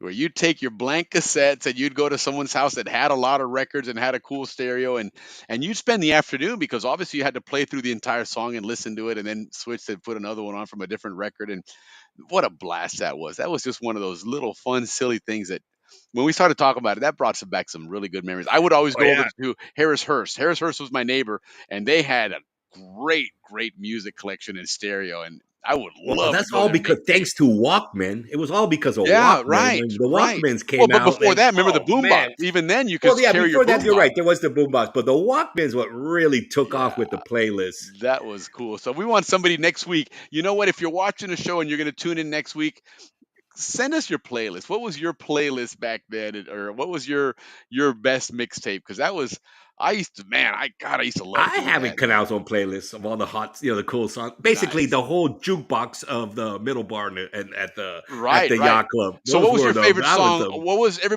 was your favorite song at the yacht club in the middle bar? They had the jukebox there because I have one song that I loved. I would always play it when I got there. I would Mine was always play this song. Roxanne.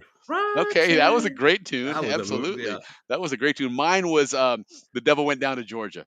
Oh, for sure. Yeah, I Love remember. that tune on Always play there. that. Yeah, And yeah. everybody would start trying to sing it, man. That was cool. That was a good flashback. And then Lori's talking about 8 tracks. Yeah, I remember 8 tracks too. That Eight was tracks. I remember 8 tracks.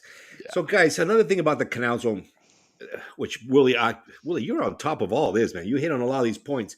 Is the Canal Zone community was a very giving community. We always participated in Mm-hmm. giving. Listen to this. That we did. In November 11th, they had this thing called the Canal Zone Combined Federal Campaign, and what Mm-hmm. that was is Yeah.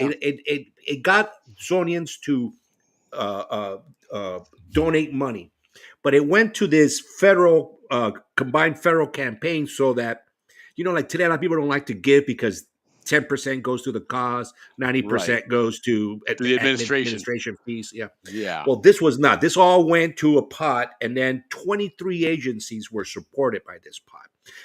In 1975, they collected in donations $384,600. 12K over their goals in November, a month before. So the zoning community was always donating. Why? Because that went to the Canal Zone United Way. And Mm-hmm. that's why we had such great plays, great concerts, festivals, symphonies, parades, Right. some softball tournaments, some, the Shrine Bowl. And that's why we had that, because it was all, of course, the government would match, but in 1975, Right. $384,600 donated for the United Way. That is the Canal Zone Way. It is And indeed. that's why when Willie and we don't feel bad telling you guys, donate here, donate there, because that's Yeah. in our DNA. It We is. We are a always have helped donating out group of and people. keep stories going and keep supporting, these great causes that keep our story alive because we're not going back there. So the only Yeah. thing that can keep it going is us getting involved, whether it's with the Pan Canal Society or the Panama Canal Museum Collection or Friends of the Panama Canal Museum. Get involved, help those guys out. They really are they do some great things for us and things that we get to enjoy. I mean, how many people have not walked through that museum at the reunion in Orlando and just love looking at all those artifacts that take you back. Even something as silly Oh, yeah. as the phone book. It's just so cool to look at the Oh, the phone book phone and book. I look at remember the looking at that. That names was and the cool. maps and everything. Just little things like that we take for granted. But the truth is, most of us don't have any of those things. And when you want to enjoy them and see them, these guys have them for you. So give back and help them stay alive and help them provide that to our kids, our grandkids, our great grandkids, and all these other people to see what an awesome job the Zonians did in living it right in Central America there. Yes. So Yeah. and say hi to some of your friends there. There's your friend Ralph Furlong saying hello. Hello, Talking about baseball Ralphie. around the corner. Yeah, right on. Ralphie never says hi to Willie, man. He always says hi Yeah, to we were me. laughing about that today. Ralphie and I are golfing tomorrow. That's why we find it Yeah, he amusing always that ignore Willie. he makes Well, it a listen, point to be guys. like, it's like this. Hey, Rick, how you doing, man? Yeah. So I'm like, okay, that way. But yeah, happy Ralphie's Valentine's bringing Day, us a lot Sheila. of information on the bridge, the new bridge. So we'll have Yeah, him he on was pretty soon to Ralphie update had us some on that great info on the tunnel, right? He was tunnel. very, he had a lot of good info for us when that first came out, and he's very well informed on what they're using and that whole excavating machine. I think, and he can chime in here real quick, but I think they're not quite at the goal they were at. They're a little bit behind, but not by much. Not by much. They're making great progress with this thing, and it's very slow. It's this machine actually, as it's boring, it's laying the walls. It's putting the walls in. There's So it's not like it's going to bore X amount, come out, and they got to go in and put the walls up. It's doing it all as it goes. And so when it finishes, it's going to come out at the other end, and the whole thing is walled in behind it. So it's an it's amazing complete. job that it does, but it's Amazing. got to go down deep German because, ingenuity. yeah, very cool stuff. German. So Well, moving on, but Willie, so we can get through this segment. November 21st. This Hold on, is look at what John says on here. if you didn't donate to the combined federal campaign, you'd get a phone call. No that's coercion, what but it we're just was. saying, you know.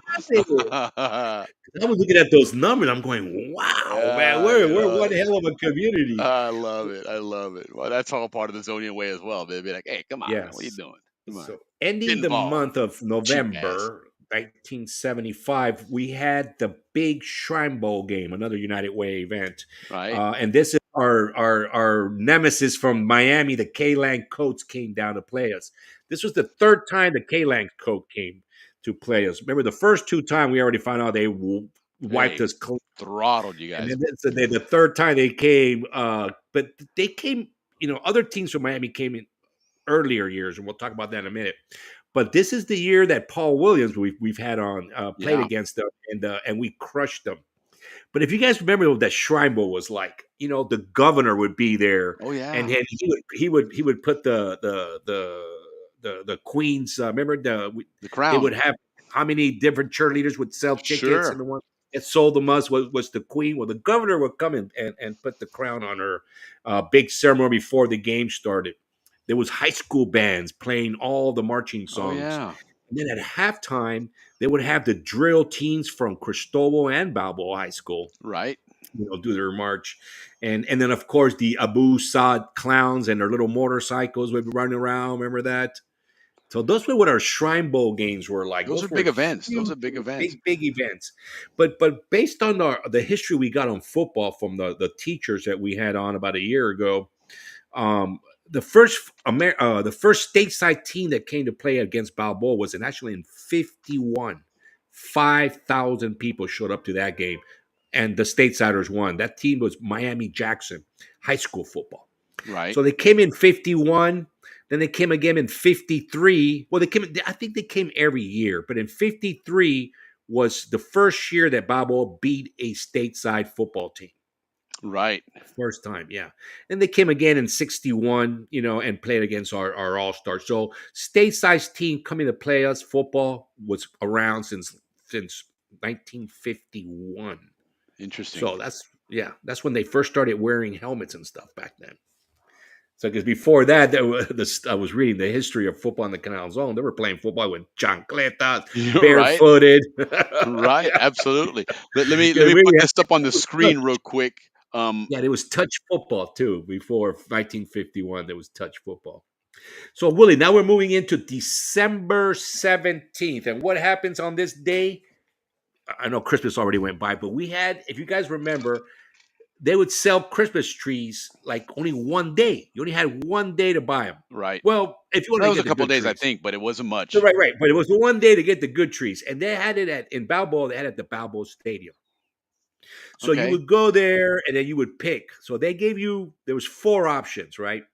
From the balsam wood and the Douglas fir wood, which you were talking about woods earlier, they had 3 levels, right? Better than average, $7.50. Wow. Average tree, $6.50. And then below average tree, $4.50. The chichipate. So chichipati. So those are the 3. But there was this one specific tree that the Zonians love, was called the Scottish pine tree. Correct. And that one went for $11.50. Wow, big spender. Come on now. Because it was like the real one. So that's the one all the Zonians wanted. So I guess, all the Laboca kids had the Scottish pines. All the Balboa kids, we had the below average. Of course. The Of course. cangrejo of Balboa of the. Well, and if you bought it that day, they would deliver it for $1. Then after that, like where they had these Christmas tree sales, like Balboa Stadium, the Paraíso Commissary. Well, but the now Gambo there retail is. store. You also had the inside track, according to Paul Austin, that if your father worked the docks in Cristobal, you get your tree a little early. Yeah, So yeah. membership had its privileges, indeed. And So Willie, in one Canal day, record, they showed that picture. Remember in the December Canal record, they had the picture of the boat unloading the trees coming in because that yep. was Oh yeah, the last one. So Yeah. in the first day, which is important, they had 5 places to go buy Christmas tree. After that day, they only went to 2 places. One in okay. Gatun at the service center, and then one at Balboa at the retail store. So that's what it Interesting. was. That one day was important to get everybody out, get your order in, and then you would get it delivered. But if you missed that day, then you would have to go to either Balboa retail store, which is the one across the toy store, the Balboa retail store. Yes, correct. Okay, Correct. and the Gatun Service Center. Then also, guys, in 1975, you remember Miraflores, the observatory there that we can go to? Well, Yeah. in one day in 1975, 3,170 people visited that. Wow. It blows me away how many people would visit. Yeah, no doubt. 1 week, 11,058 people would visit Miraflores Locks in 1975. So I mean, I'm sure a lot of these were students, but still, we had a huge number Heck yeah. of foreign visitors, going to, like they are today, going to Miraflores. 3,170. That's an amazing number. And then, almost wrapping this up, one of the things that the United Way also did, all that funds that we collected, was and to show that brotherhood with Panama, were softball tournaments, Willie. So right in December, right before baseball season started, softball started first. Right. And they had several tournaments. This is Canal's own way. Another thing they had there was they had this professional baseball player named Reginald Grinaud. Okay. And he was a Canal's own boy, played in the big leagues. Well, apparently he died, right? And so they had this tournament, a single elimination of Canal's own teams, military teams and Panamanian teams. 16 teams would play single elimination, 2 days. All the proceeds went to the widow of that man. Oh wow, that's awesome. A whole tournament for the widow of a professional baseball player, because she was a Canal Zone employee. So right on, Canal Zone, Heck taking yeah. care of your people. Soon after that, they had the Canal Zone United Way tournament, 32 teams, same thing, single elimination. And then, if you remember the Balboa Stadium, the softball stadium, that was a legit stadium with lights, the high fence, the great stands, Yeah. the concession stand, great parking. I mean, that was a great stadium. Still And there. then I mean, like you saw with the football, they're going to be doing it there again. So it's still standing. still standing. Well, I think that all the baseball parks are gone. They're Oh yes, all that's now, all part of the port facility. port All that's facility. gone. They're all gone. Yeah. And then after that, the Pacific Softball League would start, and a lot of you guys out there remember the Abernathy team, coached by Coach Flynn. Remember him? Mm-hmm. Ron Cortez was one of those teams. Panama Beer, coached by Mr. Kent Underwood. Mutual of Omaha, Coca-Cola, which were the champs, and that was coached by Delamata. The Police had a baseball team. My dad was on that team. So was Tony DeLuca's dad was on that team. Rona Abuela, coached by Sam McGinnis, which is one of his grandson, actually. It's a big Canal Zone kid. Cool was another team here. The Yes. cigarettes Cool. But anyway, so that was big in 75 was softball, and then December was when they had all these tournaments, and then the baseball league would start. All as little guys. But let me tell you about this one big, ginormous retirement party that happened that year. Yes. That happened at the Amador Officers Club. And let me tell you, you had to buy tickets to go to this place because it was packed. And that was Mr. Hewsome. Yep. His retirement party. John on the chat there. John's dad had the biggest party of the year in the Canal Zone that year for his retirement. And I mean, I remember my It was an father event. was there. Your It was an dad was event, probably man. there as well. I'm sure. It was a huge event at the Amateurs Officers Club. So big Hewsome family Listen, and event. I've said it before, and I'll say it again for folks here that haven't heard us from before on the Canal Zone Police Show that we're still trying to work on. But yeah, look, John said he was there, right on. So my dad told me a story of Mr. Hewsome, and if you're a family member of a police officer, you understand, the lingo, the verbiage, the lifestyle, and everything involved. And so to put it in my dad's own words, he goes, Hewsome was a cop's cop. In other words, that's the one you could count on. He was a great leader, a great teacher. Everything about him was fantastic. So he's on the radio one time. He's working the Gorgas beat, and there's somebody at Gorgas Hospital that's acting up or going crazy, whatever. So he's going there to deal with it, and he starts calling for backup. And of course, that goes out to all the Canals and police. My dad said everybody on the Pacific side seems like showed up at Gorgas Hospital. They said Yeah, I all the bet even the guys that weren't even working. probably they heard it somewhere. They probably jumped in their car and headed over there. And that again is a sign of somebody that is very revered and loved and looked after. That when he says, "Hey, I need help," Yeah, everybody yeah. was there. Another great story of his, during that January 9th or 6th events, there was people Right? killed. He was over protecting over here by the Balboa, by the Panama train station, what you talked about earlier. Hell, Yes. Willie, you hit on everything. 0 people died. Yes. 0 people came through. He himself, that's what they say, he managed everything and he calmed everybody He down knocked them and off the ledge, everybody. literally.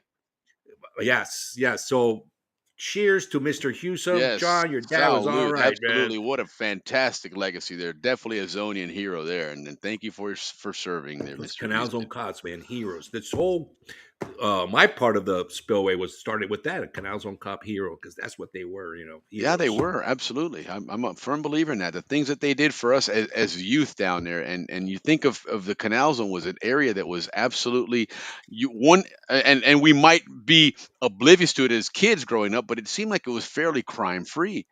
People got along and things were dealt with. Obviously, it's not 100% perfect, or there was a need for law enforcement, but it was nothing but mad respect for these guys. And even when they had the final changeover, the respect that the Panamanian police gave to the Canal Zone police, it was, they were a very, very well run group. The from the top down, just nothing but class acts, all the way across. And so, no, thank you, John. That's I'm glad he was there, and I'm glad he was able to influence my dad and make my dad a more successful cop as well. So we were all very appreciative of it, and great stuff there. And yeah, Sheila posts a lot of stuff. Her dad was a Canal Zone police officer as well. Sheila has some fantastic pictures on Facebook. She throws them on there all the time. Just some great Canal Zone police photos. Those are always fun to remember because I don't think anybody has a bad thing to say about the Canal Zone cops, and if they do, keep it to yourself if you don't mind. Or they were really out of line. Yeah, you probably had it coming. I'm sure. But they for probably sure. had it coming. Correct. Yeah, absolutely did. But good stuff there. A lot of great stories, and I promise you, we will have that Canal Zone Police episode at some point here because Well, we got Kenny Gall and we did. Pablo Prieto, because Yeah, the other guys are getting a little older, and they're not tech savvy to get on the right, show. But right. we definitely have those two. We can bring them on. Sure, They've got sure. No, great, absolutely. great And stories. I'll go and do one with my dad and set him up or have him come here. I'll go there and broadcast from his place, and then he'll be on as well. But great stuff from the Canal Zone Police. We're very fortunate to have had them keeping us safe and keeping us engaged. They did a lot of things like you said with baseball and youth sports. I mean, look at our coaches for Balboa Rams. I mean, darn near every one of them at one point was a Canal Zone police officer. So it was, Mr. Harley was big with the baseball, with police in farm league and little league, and then into fast as those other police officers that were coaches. So yeah, they left a great legacy and a great memory and raised us right. So kudos to all these guys, man. But hey, real quick, I wanted to, Sheila was asking about. We're talking about that boring machine here, and there's a picture here of it, and don't mind the headlines because that's not what I'm worried about here. But here's another one actually that's going to show us, kind of what the canal or what this plan is with regards to the to that boring machine. Let me hit play here. It's actually German, but the Chinese do have the contract. Que irá de Yeah. Farfán hasta Balboa y alcanzará una profundidad máxima de 65 metros bajo el nivel del mar. Las pruebas iniciarán a finales de este mes. El costo de la tuneladora, cuyo nombre es Panamá, es de $45 millones. El trayecto, la tuneladora avanzará durante 14 meses hasta llegar a la estación de Balboa, donde se instalará un pozo de evacuación para su mantenimiento. Posteriormente, la máquina continuará su camino 1,5 kilómetros hasta llegar a la estación de Albrook, su destino final. All right, so there you go. Interesting what they're going to do there. They're talking about, how long it's going to take.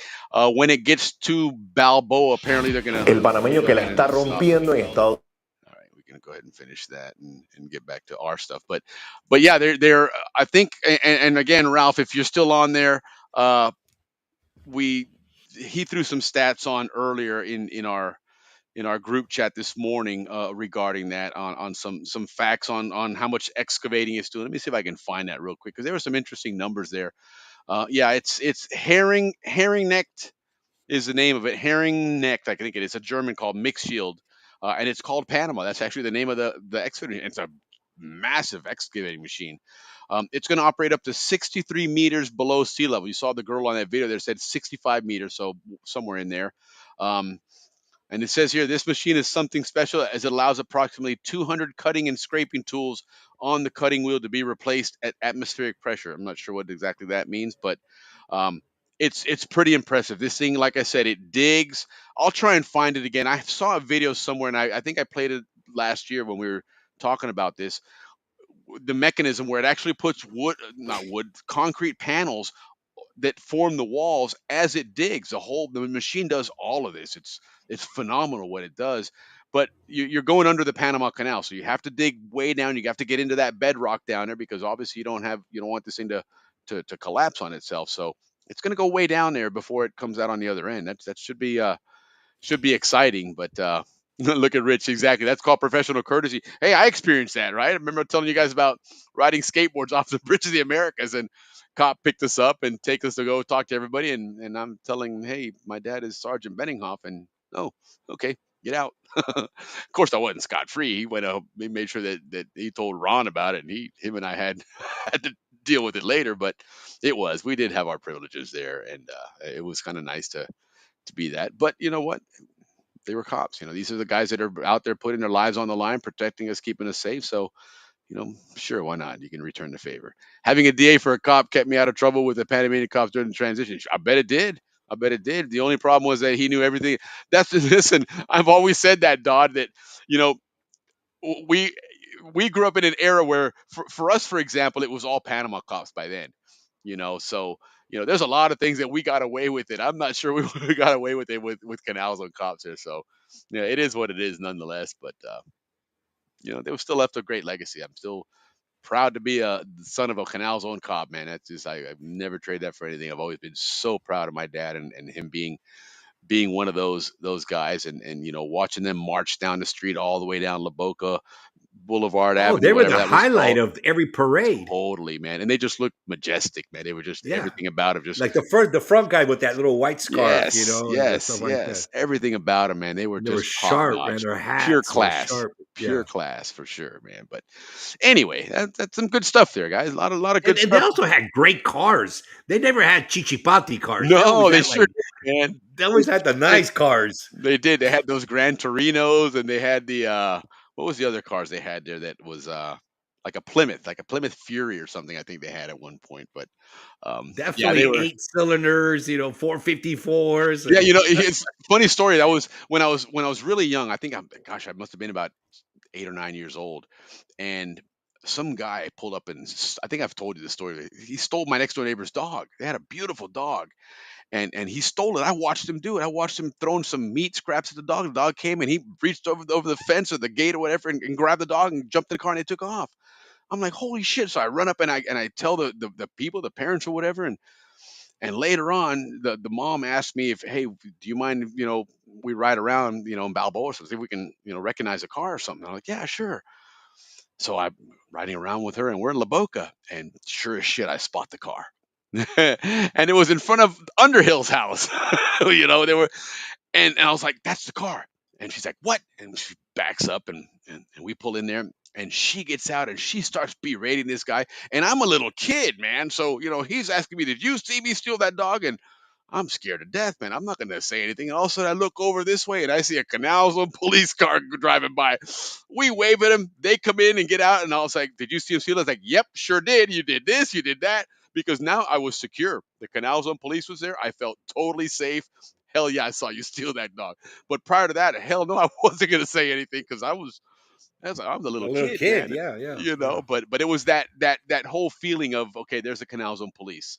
We're good, right? Things are going to be okay. It was, they did provide that sense to us of safety and security, and for that, I think we're all grateful for it. And yeah, Sheila, absolutely, I'm sure you're proud of your dad as well. You should be. I can tell you are, because of much of you share of that Canal Zone police legacy online, and keep sharing it, because there's some great stories behind every one of those pictures. We absolutely love them. So, but anyhow, here we are, Ricky. It is That's it. We tried for 1 hour, then we, we're like, okay, we're we an hour and a half. try, but Now I we're mean, 2 hours. Ay, yeah, Dios but mío, Willie. nonetheless, it is. We just absolutely love spending the weekend with you guys, or at least spending Friday night with you. So that's what we do, and we So we're will. just a 2 hour show. Sorry, guys. I know we get a lot of messages to tell us the 1 hour, hour and a half, but But we you just know can't what? do it. If We have listen, so. I mean, this was our short version. that's what it was too. Yeah, we tried to say we're going to try and shorten it up. But you know what? If you're sticking around, great. We love you. Oh, If we've you're had not, you're everybody, not. It's all nobody's left. good. You know. Everybody's been with us all night. That's Yeah, why I brought it up. Thank you, it thank is. you, thank You're you, absolutely man. right, because it is fun to do Thank that. you so much. It's Jeez. definitely a good time talking Thank to you, everybody. Margie. And yeah, thank you so much, Margie. Appreciate you saying hello and watching the show. We love you guys watching the show. Please keep spreading the word. We'd love to keep talking about this. And like I said, guys, Mark Cicero has said this would be fun to do. Let's put out more of these Panama Days videos. We all love the song. We're going to all memorize this song.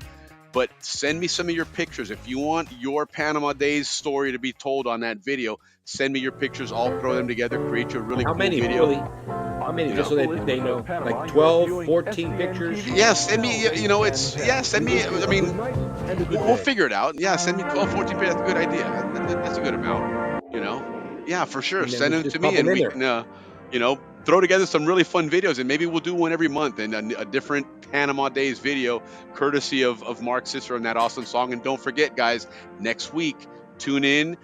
He's going to be, his show will be streaming on, or his song will be streaming on iTunes, on Spotify, Spotify. all those great things. So definitely give him some love and some support.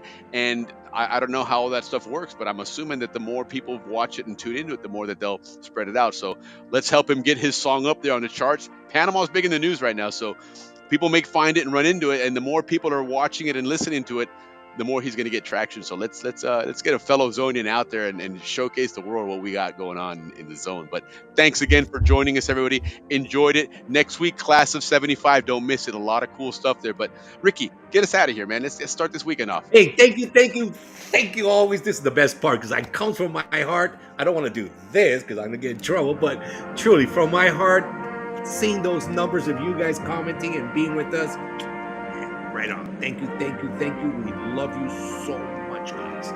See you next week. Thanks for joining us, guys. We really love having you. Have a wonderful weekend. Happy Valentine's, everybody. And salute, everybody. Cheers.